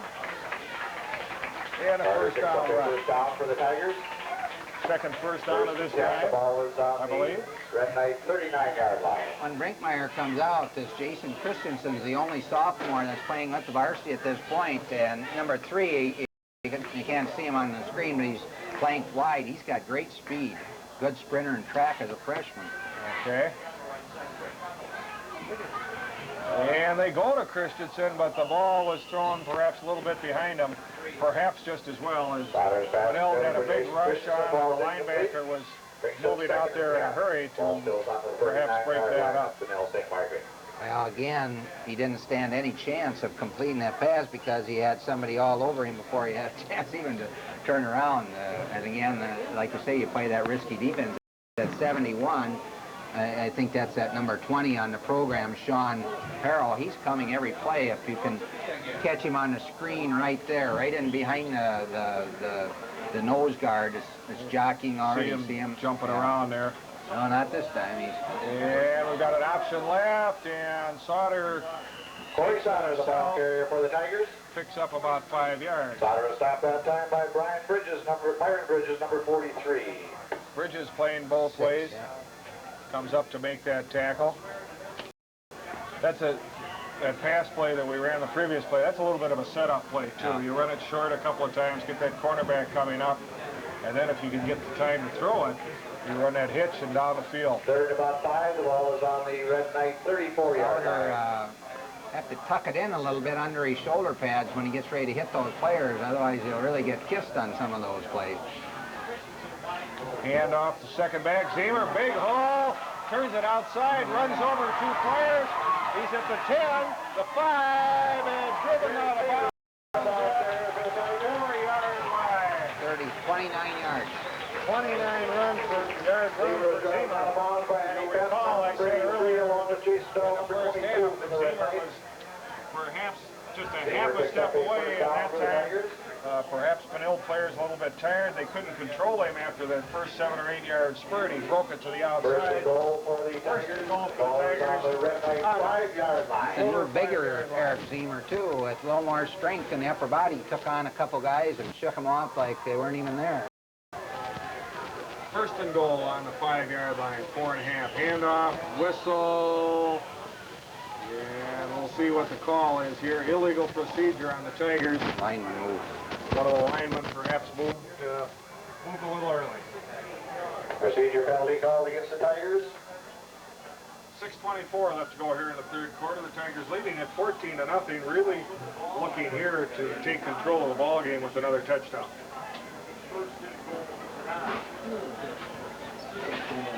There'll be a lot of film study going on with these two teams after that first game. I've heard coaches say that some of your most important changes that you have to make comes after that first game or two, where you find out who can play, maybe underclassmen playing for the first time or getting a chance. Sauter comes up straight ahead, and nothing doing this time as the handoff goes to Jeremy Carter, Carter, 39. Tigers. And he Carter was was stopped that time by Barrett Blockage, number 75. met right in the hole by Bakage, only 190 pounder. He looks bigger than that. He looks to be quite a bit bigger than that, actually, but he stuffed that play right at the line of scrimmage. Brinkmeyer back in. Look for the Tigers. Goal, the ball is on Look the for him on a 9-yard line. passing situation. Gallus makes a nice target, too, out here. He's about 6'2" or 3", isn't he? Yes, he is. Good hands, too, and a great jumper. So, Sauter brings him up. We've got Brinkmeyer going in motion across the backfield. Brings 2 people with him, and Again, they just come right through the guard center. And, that was going to be an inside handoff, I think, back to Brinkmeyer. He had turned and cut back to the ball, but you can't hand it off while you're being tackled. Number 44. Tigers are just going to have to learn to deal with those blitzes, and the center and the 2 guards especially, I think, right now. That's where they're coming right up the middle, and inexperienced linemen in there. None of them have played except Ben Salmon, who plays a right tackle out here, and they seem to be coming inside of that, so have to make some adjustments in there yet. Third down, ball back now on the 15.5, almost the 16-yard line. Reverse to Zemer. He breaks 2 tackles, 3 tackles. He scores. Eric Zemer. John, he had no business scoring on that play. I mean, he was stopped cold at the 10-yard line. And he just ripped away from He is a tough 2 runner. tacklers and walked into the end zone. 20-0. Zemer. That deceptive speed, too. You give him 1 step, and then he really busts her when he gets a... I knew he was going to be a good runner. If he stays healthy, he's going to run up some big numbers. Was Brian Brinkmeyer holding. second touchdown run of the night for Zemer. There's the snap. The kick by Hinkie is up. And it's good. It'll be 21-0. 4:48 left to go here in the first third quarter. Tigers lead it 21-0. Where'd that drive start, Don? Do you recall? 37-yard line. Their own Tigers own 37, right. I didn't keep track of the first down, though. I just thought of that. So I have not got an accurate count this half. Tigers, I believe, were out first down in the first half 7-6, according to my statistics. And yardage, I think, was in favor of Benilde in the first half, too. But they turned the ball over twice, and that makes quite a difference. And we also stopped them twice inside the 5-yard line. So between the turnovers, and you don't want to be making any number of turnovers against the Hutchinson Tiger team over the years. It's proven, obviously, as you said, Coach Rosberg has won 80-some% of his games in the last 10 years. 83%, yeah, in the last 10 years. David Koenig will be kicking off for the Tigers. Jason Dowell, number 22. David Peterson, the Brady, will be back to receive for the Won't be long. Red Knights. All his assistant coaches will be former players. He's got Andy down there and Briggs, and Rosno played for him over in Brownton, didn't he? Yep. Not Denny Luke, though. No, no, Denny didn't play for him. And Koenig squibs that one off the side of his foot and covering it down there on the 36-yard line is Benilde. So they'll take over again. Pretty good field position, 37 or 38-yard line. However, they had excellent field position on their last possession. The Red Knights will put it in play 1st and 10. They have turned it over 3 times, twice by fumble and once with a interception. And that was Hall that made the interception last time. And Hall and Meyer are going to give them real good defensive backs out there. And I'm sure the short guys, Randolph and Krelwitz, are pretty experienced too. Rudolph, absolutely. Krelwitz really did a nice job last year. I remember watching in a game at Reverse.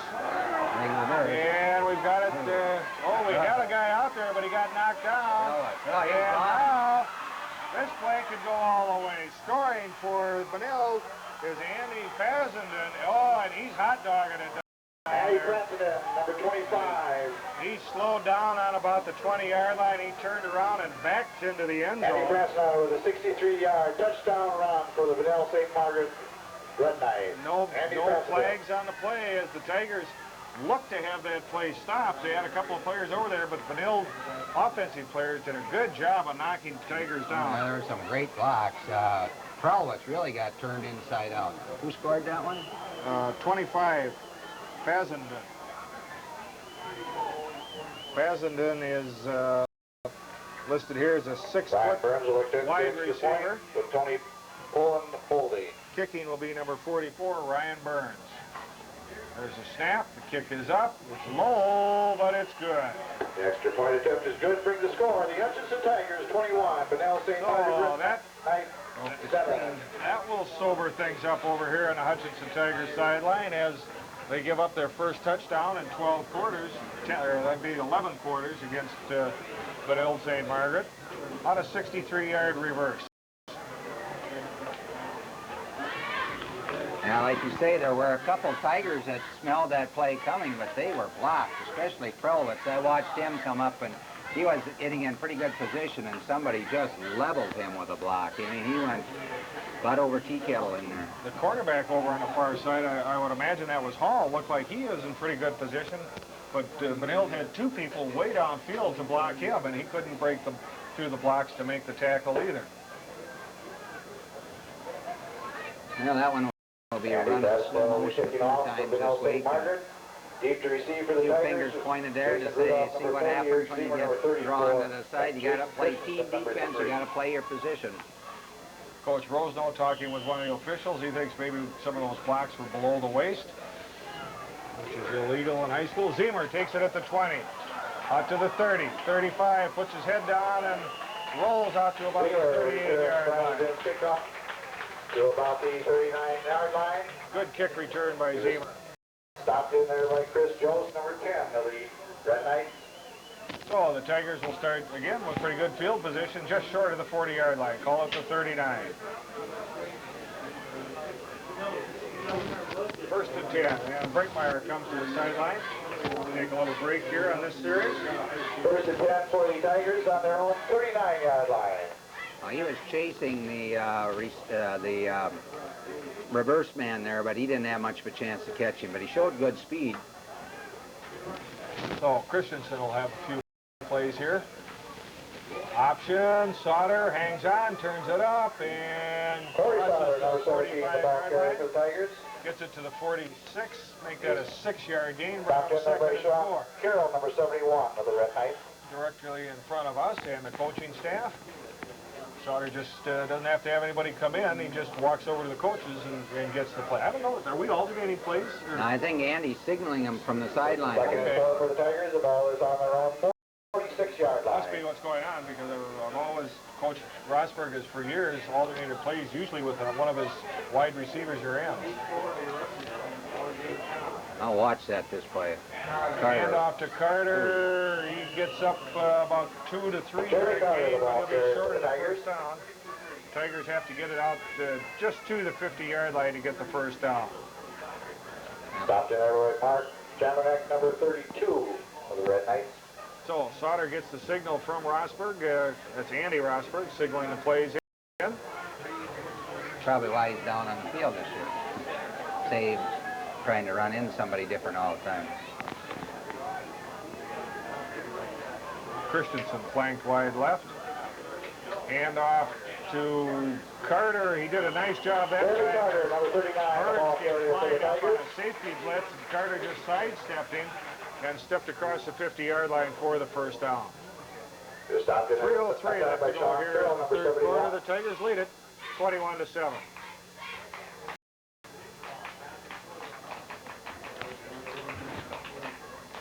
Now I've got 6 first downs for the Tigers in this quarter. Benilde I'm not sure. 49-yard line. Benilde, I think, only had 1 first down, but it was that long gainer that they had there. I think that's, Touchdown, yeah. yep. That's time the linebacker's back out. Sauter on the option, pitches it to Zemer. He sidesteps a couple of tacklers, but is unable to get back to the line of scrimmage. Loses a yard on that play. Driven out of bounds by Sean Carroll, number 71 of the Red Knights. Got Zemer up near that 100-yard mark, I believe. 94 yards I've got him for. 1 touchdown. Lost about a yard on the play, brings up second and 11. The ball is on the 50-yard line. Up second and 11, the Tigers back in their own side of the 50. 2:37 left to go in the third quarter. Well, it seems like a long game. I don't know. A lot of balls knocked out of bounds. And here they come again. Gee. Hand off to Zemer. He's able to slip a couple of tackles. Eric Zemer, number 34 of the ball carrier of the Tigers. Picks up that 1 yard back that he lost on Stopped in his there by last Tony carry. Poland, number 34 of the Red Knights. Gets it back to the original line of scrimmage. Even perhaps just a little bit short of that. Picks up third and about 10. The ball is back on the 50-yard line. Call this 3rd and 10. Tigers need to get well across the 40 to get a first down. Linebackers step up as a show blitz, at least Perro does now.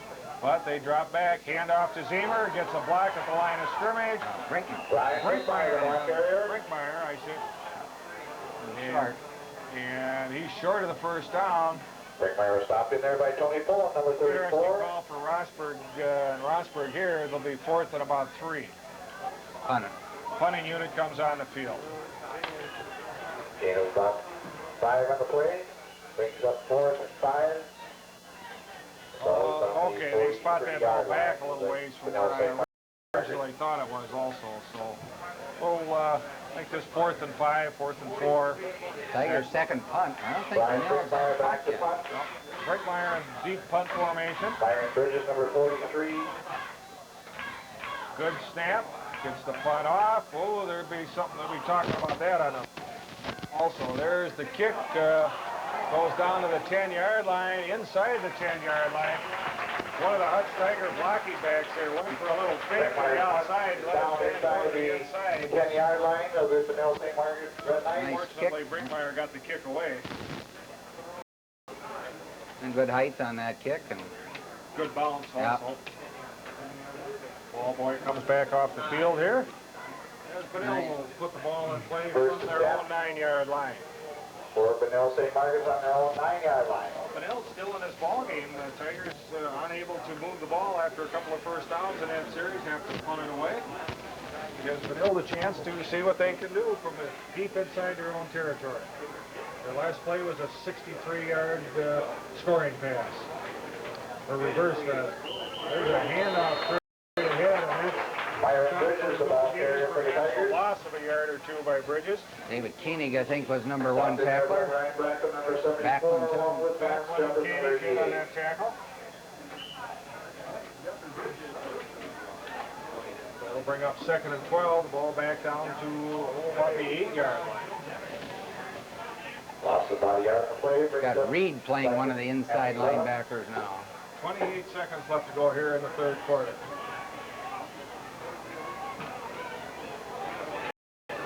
Snap. Hand off to, I couldn't tell who got it. They get it back. Bridges, number 43, the ball carrier. Bridges, apparently the ball carrier. He brings it out to about the 13. That'll be the last play of the 3rd quarter. And it'll be third Number 14. and 7 when we come back from the start of the 4th quarter.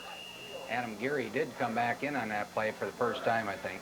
And that's the end of the 3rd quarter. The score, the Hutchinson Tigers 21. Benilde St. Margaret's 97. The Tigers leading 21-0, but you have the feeling that right now, at least, Benilde is still in the ball game. They've showed some big play potential as they popped off that 60-some-yard reverse. And but for a couple of miscues inside the Tiger 5-yard line, this game would be tied at 21-all, or could potentially be tied 3 touchdowns apiece anyway. We'll have to see what kind of heat now. This is an early game, of course, and a lot of fluids are being lost out there tonight. That's actually as long as these people have played. You know, in practice, you don't go for this length of time, and so have to see who's the freshest in this 4th quarter, and I would think it would be the Tigers, as they played more players than Benilde, who has several boys going both ways. Yeah, and several other key players, Burns and Bridges in particular, go both ways. I haven't noticed if Kiro plays both ways now. They got a new quarterback, you know, at 8. I don't know who. By golly, they do, yeah. Joan Nimitch.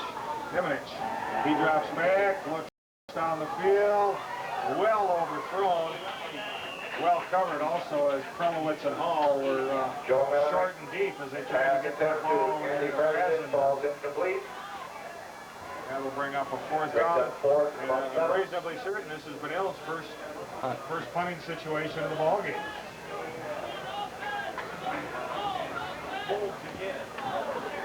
So the Tigers have the potential here to get the ball back in good field position. The punt will come from the neighborhood of the 13-yard line. It'll be the line of scrimmage. 34 is a punter. Number 34 will be punting for Tom the Red Pullen. Knights. Back deep to receive is Brian Brickmeyer and Don Crowell. Brickmeyer and Krelowitz back to receive this punt. Good snap. Gets the kick away. High end over end. Brickmeyer calls for the fair catch. Brickmeyer Takes it down about the 34-yard line. He had the opportunity there to maybe advance the ball 4 or 5 yards, but on a kick that short in that situation, you'll just take it right there and let your offensive line do the work for it. First attempt for the Tigers on the Red Knights' first 34-yard line. Geary limping pretty heavily on that ankle now as he comes over to the sideline. Worst tomorrow. Their ice are good tonight. Single back. Double wide receiver, handoff. They fake the handoff. Wide open out there with number 81 for the Tigers. Ring falls into Ring. Still get the second and 10. The Tigers have more receivers than Benilde and defensive people back there. Sutter did a good job. He picked out the open receiver of the 3 of the 4, but didn't quite get the ball to him. just 6 inches too long, and that would have been a touchdown had he played. That's a good play against that defense where they're blitzing those guys. They're leaving themselves weak in the middle, and just have your lineman collapse down to the inside, give you just a moment or two to release the ball. Here they come again. And this one is... nice catch. What a catch. Brinkman. Brinkman with the catch as the ball was thrown behind him. He put the brakes on. Body pass complete to Brian Brinkmeyer. Made the catch. Nice catch. I don't think Coach Rosberg will be wanting to see that throw again. The defensive back Crisscross, just right? crisscross behind the ball, in front of the ball. It's a 3rd and 1. 3rd and 1. Ball is on Completion Benilde down to the Margaret's 25-yard line. And it'll be 3rd down. 4-down territory now for the Tigers. They'll get 2 cracks at it from here. You know why this game is perhaps seems to be a little longer, John, is with Andy signaling the plays in. And I believe Benilde is doing the same thing. There's a handoff to the up back again. Jerry Carter, number 39, the ball carrier. The Tigers perhaps are getting a few more plays in. Yeah. Carter was stopped that time by Huntley, number 24. That's true. I don't remember us doing that before. Maybe we have, but I don't recall First it and either. 10 for the Tigers. On Benilde Margaret's 16-yard Now line. that I think about it, I mean, they're up to the line of scrimmage, ready to go again. We're just, I think, running. Maybe we'll get 10 more plays a ball game this way. 1st and 10 after that 1st down run by Carter. Ball on the 16-yard line. Hand off to Zemer. Big Zemer, number 34, the ball carrier for the Tigers. Excuse me, the 10-yard line, a 6-yard gain. Stopped in there by Darren Huntley, number 24. I believe that puts him over 100 yards for the ball game. Ryan Burns. very unofficial statistics for us. Got him up to 101 yards, Ward. You're right. Brings up 2nd and 4. Been the workhorse in that backfield. Although Carter has done a nice job. He's up to 30 yards on about 8 carries, and almost a 4-yard per carry average also. A little tougher yardage also. But Zemer's done a great job breaking tackles tonight. Brinkmeyer flanked wide left. Roll out option. Sauter turns it up inside, gets it to the 5, moves the file down to about the 3-yard line. Another first down. This will be 1st and goal inside the 5-yard line for the Tigers. Gives Sauter about a 5, 6, 7-yard gain there, I think.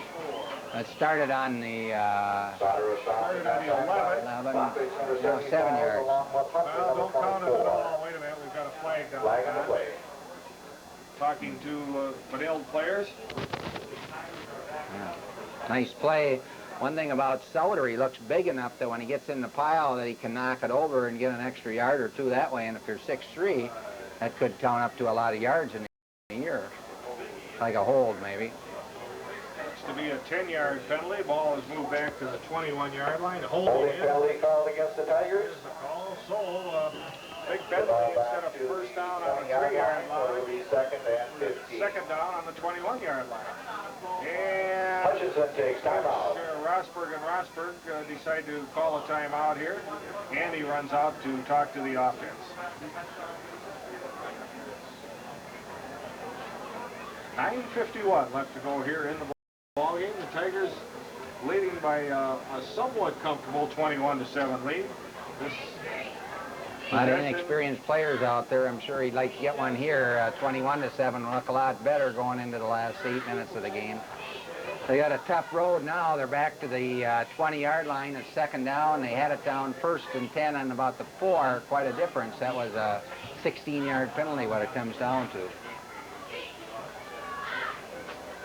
There you see the Hutch Tigers. Carter over there, along with number 81, Steve Ring.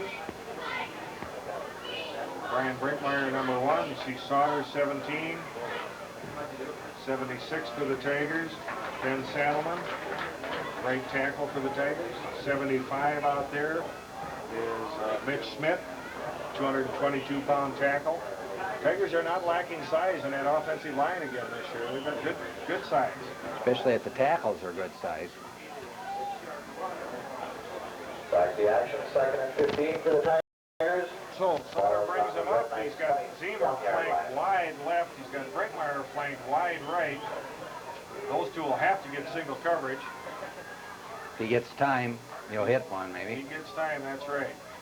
They pick up the blitz. He throws it inside and in and out of Zemer's hands. Sauter's pass intended for Zemer falls incomplete. That's one of those that hits somewhere between the 3 and the 4 on Zemer. He just tried to trap it up against his body instead of catching it with his hands, and it bounded off the shoulder pads. Just a little look-in pass. cut to the post. Proves that he can fire that ball. He Threw it in there real he nice. did, and he didn't put it. Might have even thrown a little too hard for Zemer there. I don't know, but it does show he got a lot of zip on the ball. Same formation. Don't be surprised to see that same play. We've got Brickmeyer doubled over on the other side of the field, and that's exactly what it is, and the same result. This pass intended for Zemer, ball is incomplete. So Zemer can't hang on. And we've got a couple of incompletions, and now we're at 4th down on the 20-yard line. We'll see what we can come up with there. Christensen comes into the ball game, and Zemer's going to take and 15 for the Tigers. The ball is on the 21-yard line of the Red Knights. High sports is a tough deal. But Zemer going to come over and regain some composure. I'm sure he's going to be just fine. Christensen can catch it. Christensen flank left and Brickmeyer flank right. Same formation, 3rd time in a row. Tigers, look, they've got time. Brickmeyer goes to the corner of the end zone, and he can't catch up with it. The ball goes out of bounds. Saunders pass intended for Brickmeyer. They never got a hand on that one. Brickmeyer was covered in that Fade pattern, just one of those timing deals where you hope that he can run under it and use his athletic ability to go up and get the ball on a one-on-one coverage there. It was a good call, and possibly a foot or two too long. Well, those you can't get hurt throwing it from the 20-yard line. Right. The interception in the end zone brings it back out to the 20. Certainly want to give it a try. Didn't take any time off it. No, we didn't. 3 incompletions there. 9:37 left to go in the ball game, and the new quarterback still in the ball game. No running backs back there. They go out to Zemer, or excuse me, to Bridges. He breaks one tackle. The ball comes out, and the Tigers have it.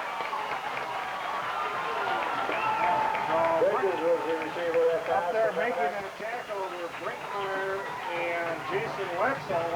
Once again, Wetzel is a big play for the Tigers. Chad Newman, number 22. And the recovery was made by Chad Newman, 22.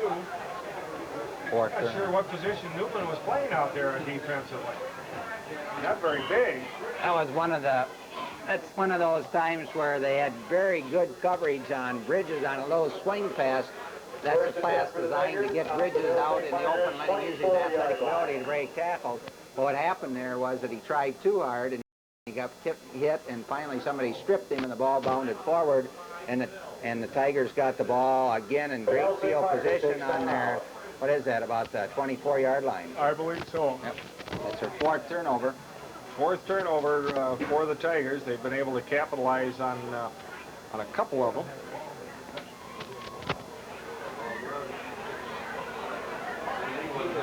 And now Benilde, as you can see, there's a timeout on the field. Benilde had a little trouble getting the right number of the right players in and out of the ball game, and have elected to call a timeout.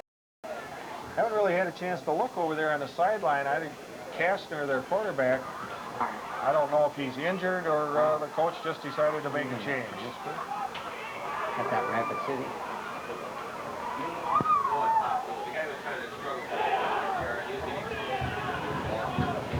At any rate, the Tigers, well, we're ready to get underway. They're putting, I think, some more defensive backs in there. That Pirro. First and 10 for the Tigers on the Benilde St. Margaret 24-yard all line. kinds of No, he's in there.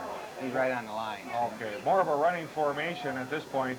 Zemer deep in the tailback position, about 6 yards deep. Brickmeyer comes in motion, turns, heads back to the inside. They fake the reverse. Wide open down the field. The pass completed to Carter, and he's down inside the 15, make it the 14-yard line. Carter, number 39 of the Tigers. So there's a lot of things going on in that play. Number 23 of Option St. play. Margaret. You'll sometimes see Sauter hand the ball to Brickmeyer on the inside reverse. And on that play, Sauter just looked up the field, saw Carter wide open out there in the left flat. First and 10 for the Tigers on Benilde St. Margaret's 13-yard line. Designed to put a lot of pressure on the defense, and it did, no doubt about it. So the Tigers come up first and goal, or first and 10 rather, on the 13-yard line. Seymour and Carter in the backfield, along with Seymour flanked wide left. Here everybody comes. Seymour runs right by everybody. And he's down to the 11-yard line. Ball carrier for the Tigers. That time they were an all-out blitz, and they ran right by Seymour with the ball. Seymour on that play. Just ran right by him. Ryan Cox comes Gain in about at 3, the end. brings up 2nd and 7. Steve Ring Ball out. is on the 11-yard line of Benilde St. Margaret. Cox, 5'9" senior. Doing a little playing time. Don't believe he got a chance to play much last year.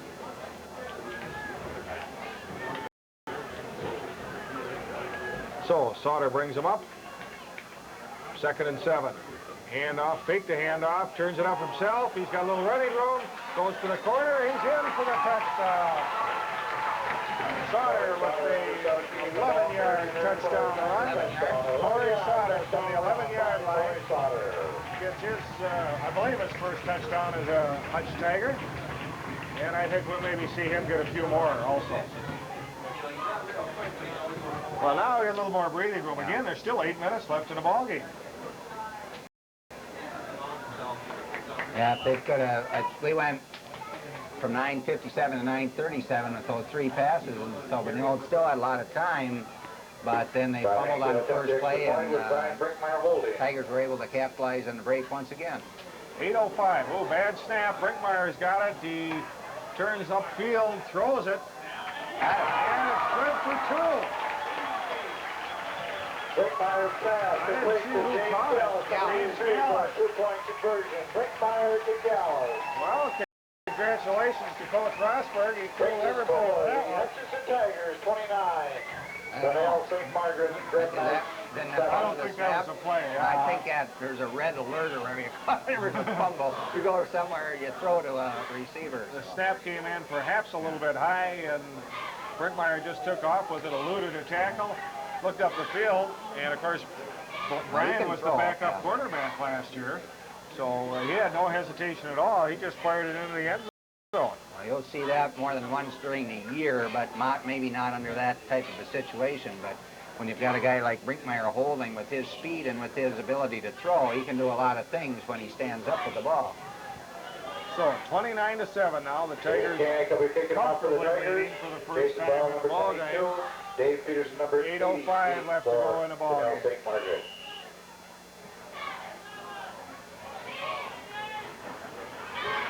And there's the kick, and this time a nice high end over end, taken on about the 8-yard line.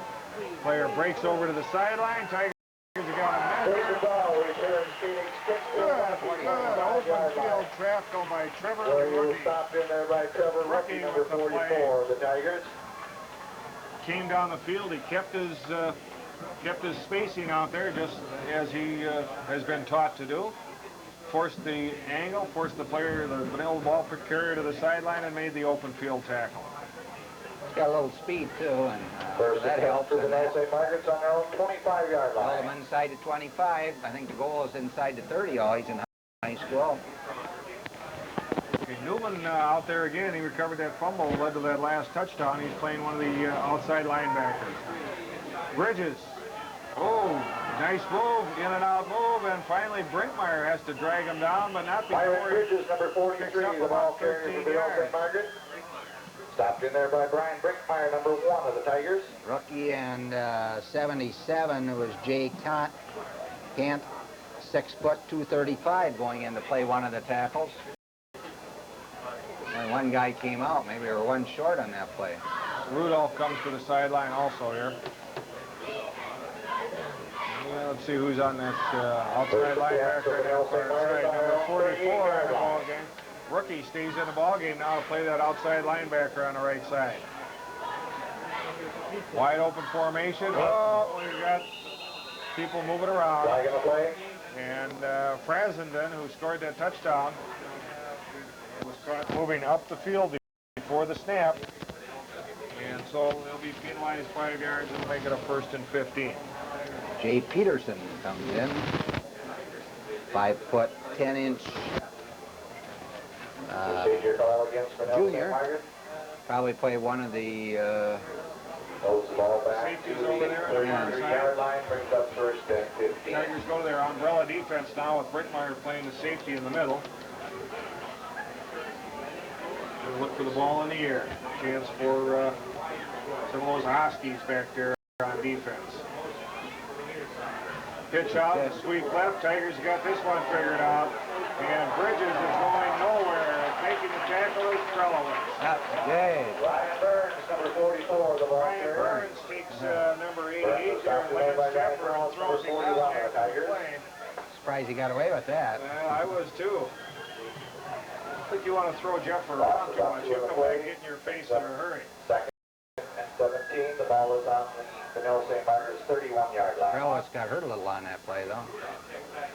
Who got hurt? Krelowitz limped off a little. He made the play, and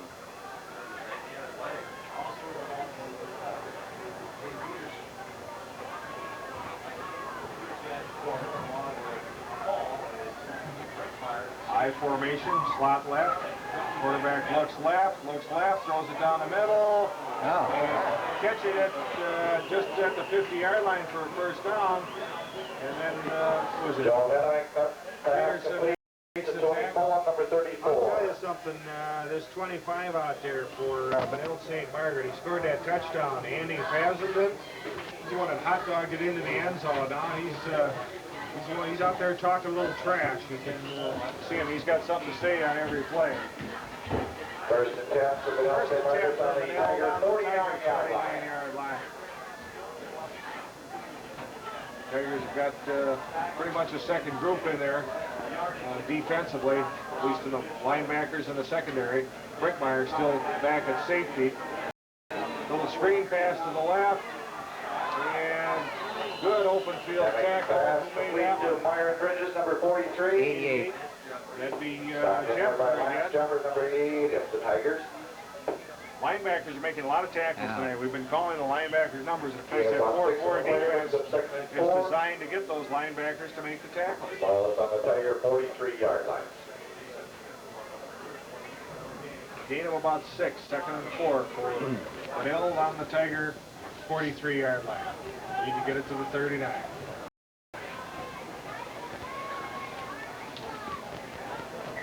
Comes in motion. Pitch over here to Burns. He tries to cut back to the inside. He's got the first down. And then he's gang tackled at about the 35. Ryan Burns, number 44, the ball carrier for Benilde St. Margaret. I see Bridges also not in the ball game, so Benilde really only has one of their opening lineup in the offensive backfield. Number 36 and That's Burns. number 88. I wonder what happened to that quarterback. He must have gotten hurt. Maybe that 15, Kastner? Well, I haven't tried to look over on the sideline from time to time, see if I could find him. And The ball is on the 15. Tiger I 35-yard standing line. over there if he could be injured sitting behind the bench, although I didn't see him get injured. Fazden splits out wide to the left this time. Now Burns has come out of the ball game also. Straight ahead handoff and stopped for no gain in the middle. 4:44 left to go. So it looks like Coach Jerry Miller is throwing in the towel perhaps a little bit here late in the ball game behind 29-7. He's taking this opportunity to get some of his second group of alternate players in.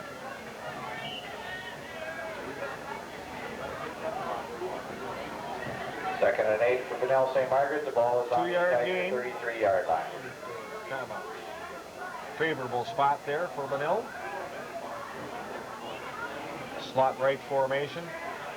And looking over on the right side to Fazenden, and the pass is caught over here on the far sideline, near sideline.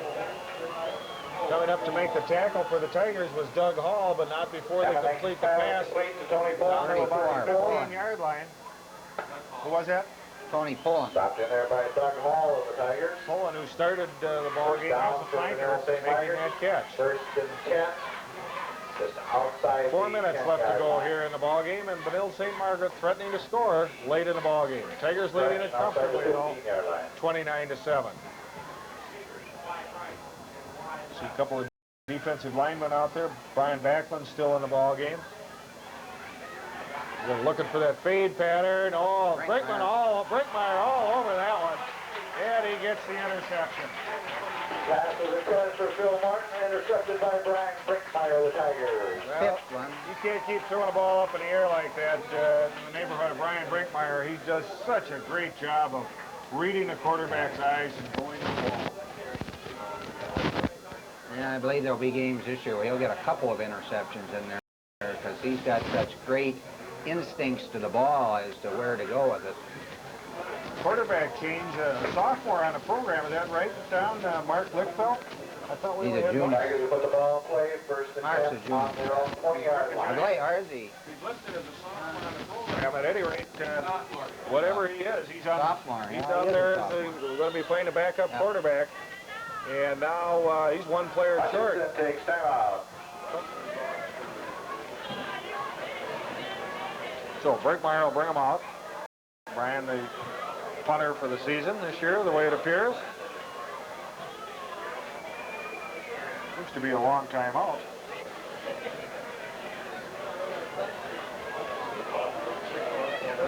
Well, Don, what's on the schedule for next week?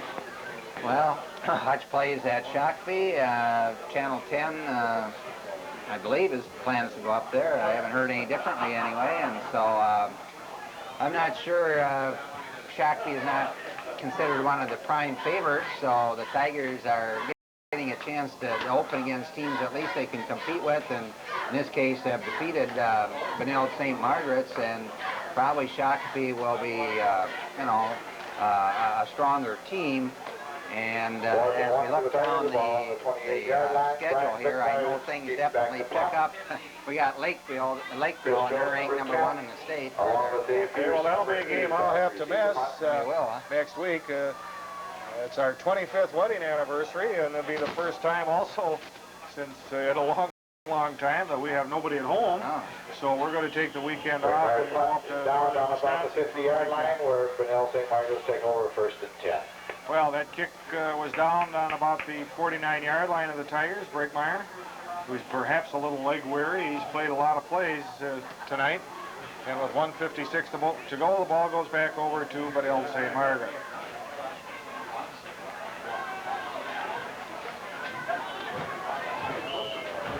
First and 10 for the Red Knights. As you said, for some reason, and we played Shakopee here, I just don't remember that game at all last year. I don't either. I can't remember any of their players or anything. Slot right formation. Oh, we got some people moving, and Flags on the play. play is blown dead as the slot man started up the field. Drive coach is crazy. He had no job on the play whatsoever except to run down the field. St. Margaret. And it's an illegal procedure penalty, a 5-yard walk-off. Only been one 10-yard penalty tonight. That was against Hutch for holding, and I think they eventually did overcome that penalty and scored. I believe that's when Souter ran in from 15 yards on that Oh, one. we had those First and 15 incomplete for passes. Benilde St. Margaret on their own That time? 25-yard Oh, line. it was. Okay. We lost the first and goal on a 4-yard line and then had 3 incomplete passes. This time the slot man goes in motion left. And there's a handoff straight ahead, and that play doesn't even get back to the original line of scrimmage, still short of the 50-yard line. Matt Olson, the ball carrier for Benilde St. 99 Margaret. made the tackle. Matt Reed, He was stopped in there by Matt Reed, number 99. 5'9", 160-pound linebacker, About 4 junior. play brings up second 11. I don't know if you noticed that, but we have been calling the names of a lot of juniors tonight. There are only, 17 seniors out this year and 28 juniors, something like that. But the juniors have played extremely well.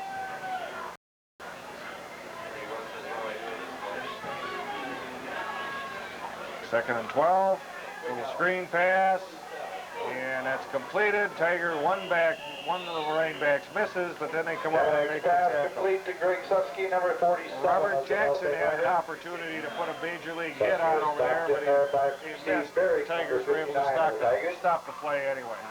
One more play, perhaps. About one on the play. Jackson. Brings up third and 10. No. Ball's on the 49-yard line. Oh, wait a minute. Robert Jackson is 26. I don't know who 25 is. He transferred, Robert Jackson. He moved in here from Rapid City. Okay. That's why I didn't know him.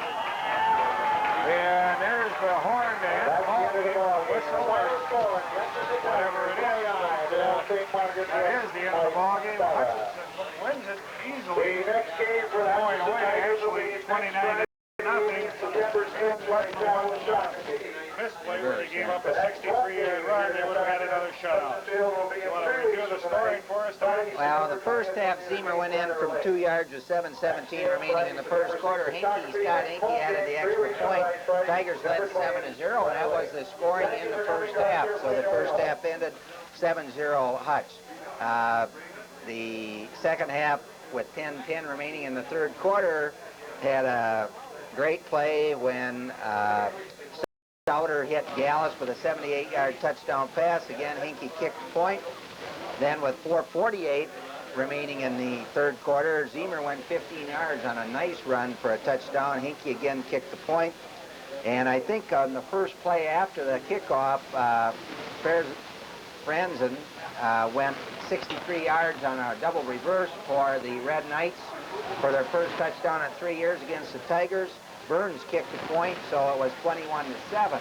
Actually, they had a chance to move it again, but fumbled one of their 5 turnovers, and the Tigers got the ball, and Souter, the quarterback playing in his first varsity game, went in on a keeper from 11 yards out. The pass from center was a little wild, and Brinkmeyer picked it up and threw it to Gallus for a 2-point conversion, and the Tigers then completed the scoring 29-7. And Ward, I think the story of the game, we go over here and look at turnover chart. Hutchinson, blank, 0 turnovers. Go down, look at Benilde, St. Margaret, fumble in the first quarter, both lost. Interception in the third quarter, of course that lost. Fumble in the fourth quarter, lost, and another interception, 5 big turnovers. Tigers were opportunistic, and they were able to win the game 29-7. Well, I think in terms of report card here for the Tigers, I liked what I saw from the new quarterback. He got a touchdown, threw the ball, I would guess well over 100 yards. Of course, it helps when you get those 78-yarders in there. But I don't know if you're keeping completions and attempts, but I think he was in the 50% range anyway and had a couple of drops perhaps, so I think that went well. Zemer had his 100 yards, looked a little rusty. He didn't really get off the mark all that well in the first half, and did a nice job in the second half. Well, I think we've got an outstanding tailback in Eric Zemer. He's going to do a lot of nice things this year. He's a very hard runner. He's up to 165 pounds. You can tell that added weight is giving him a little more power. Like you said, Ward, Souter shows flashes of going to be a real good quarterback. You got to remember that was his first varsity game, and that's a good one to get under your belt. And I think you're going to see him get better and better as the weeks go on. And Jeremy Carty played a very solid football game at fullback, the up back. He carried the ball for in the 40-some yard range. He blocked well, and I think as far as the Tigers were concerned, the versatility with Brinkmeyer out on the wing, running a couple reverses, and they're throwing the ball to him. Jason Christensen, the sophomore, gives him some speed on the flank as well, and I think they're going to be able to put the points on the board. They've got a little work to do on defense, especially at adjusting to all those different defenses that Benilde St. Margaret's were throwing at them. They were bringing people from every linebacker position, and that's very difficult for inexperienced linemen to pick up. Well, the defense, as I was looking at the program when we were talking about the game, it was junior. A lot of juniors playing defense, and to come within one play of pitching a shutout in your opener, I don't care who you're playing. Right. That's doing a nice job. And made 2 key stops inside the 5-yard line when the game was still in doubt in the first half. And Brinkmeyer added to his interception total. He got another one tonight, and I'm sure you're going to see a lot of these.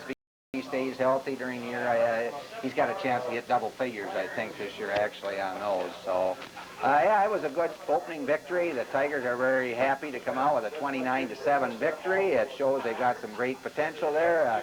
They've got some, I guess, in terms of the strength of the teams, they play some of the teams that they can certainly compete with early and give them a little experience, because down the line you've got the conference favorites, New Prague, and especially Lakeville, that has just awesome number of returning lettermen, and I see in in the Metro paper, they had 4 guys listed as area top prospects, and that was the only team. I don't think any other team had more than 2, and they had 4, and so they really have some talent. And a couple of those people are only juniors this year, and so they started just a ton of sophomores. Yes, they did. So, but they are, by the way, in a AA this year, and they moved down into Section 1 in the football playoffs. So the Tigers, providing we get into the playoffs. They're a specialized engineering firm. I've been extremely impressed. They've been very diligent. They're here early in the morning. They've done everything we've asked, and they've done it extremely well. What's the cost of this repair project? The cost is about even between engineering costs and construction, which is kind of usual, I guess, in a project this small, but it's about $25,000 for the engineering, which included the operation and maintenance manual, and about $25,000 to $30,000 for the actual repairs itself. How is the cost of this project being funded? All the funding at this time is coming out of the city general bond fund. So it's being paid for by the citizens of Hutchinson. The DNR had asked us at one time to consider more extensive repairs. We thought it was a little excessive, plus we were wondering why the residents should pay for something that really benefits a lot of other people. Are there any other repair programs planned presently, or? Just the mass pour I talked about earlier, which would be downstream, on the downstream side of the dam. That would potentially be in another 3 to 5 years. What we're seeing there is the slope you talked about earlier, right? Right. Yeah, this is on School Road. This is from the School Road Bridge, looking downstream. It was amazing to see how much lower the water levels were just 2 weeks ago, in comparison to how high they are now, and again entering of how much room we had for additional flows of water. You know, it's still filled up within 2 days. You know, it is not a big reservoir. We really don't get a lot of additional storage by dropping it this low. We've had a lot of people say, why don't you drain it dry every spring? Well, it only gives you a few hours, and it's physically hard on the reservoir to do that every year. It's hard on the gates. You don't want to get the water so low that you have ice again pressing up against the dam.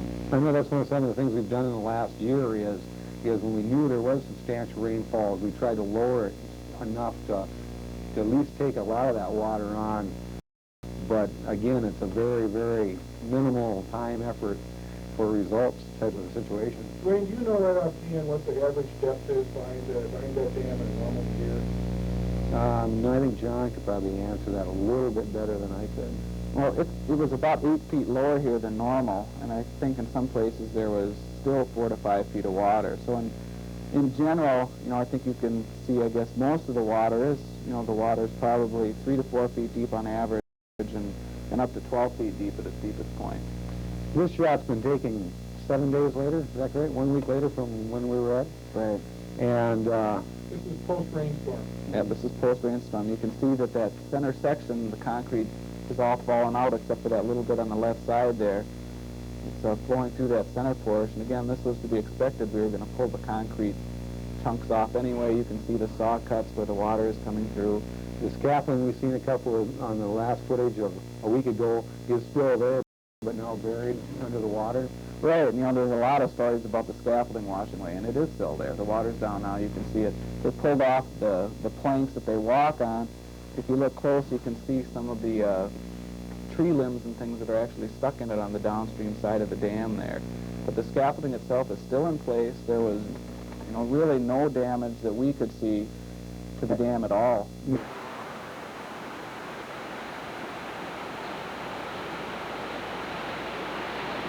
John, can you tell us briefly water levels compared to last year, this year, compared to last year?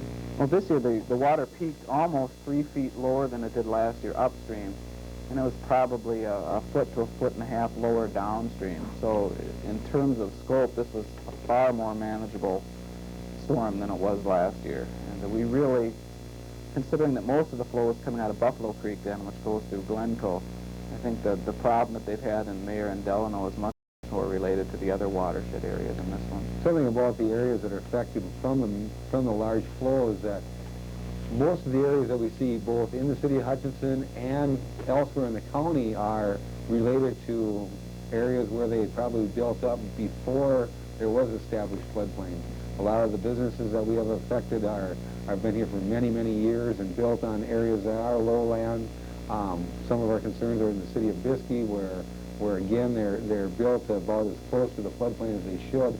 It should probably be, and we've had a lot of situations there where we've taken precautionary measures in those areas, but it's very, very traditional.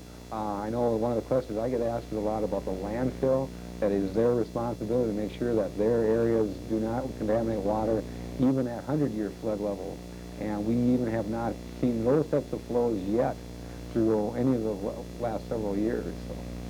Dwayne, the meteorologists tell us that with Mount Pinatubo and all that, we may get more cold, more snow this year than we've had in the last couple, 3 years. And keeping in mind that the only thing you can say about meteorology is it makes astrology respectable, at least when they talk about, long-range forecasts. Do we now have a plan in place to deal with those kinds of snow melts and that kind of thing? Last year when we had our emergency in Hutchinson, we procured a lot of emergency preparedness items such as sandbags, and we got to test some of the implementation standards on there. We had an excellent test in the Glencoe area, who has now has very many additional sandbags. I think we're sitting at now at about 50 or 60,000 sandbags. More so in the Buffalo Creek now, they're looking at spring preparedness. A lot of their dikes down there will remain in place. They're going to keep a lot of their sandbags filled. If they don't need them here and we need them in Hutchinson, that those will be available. So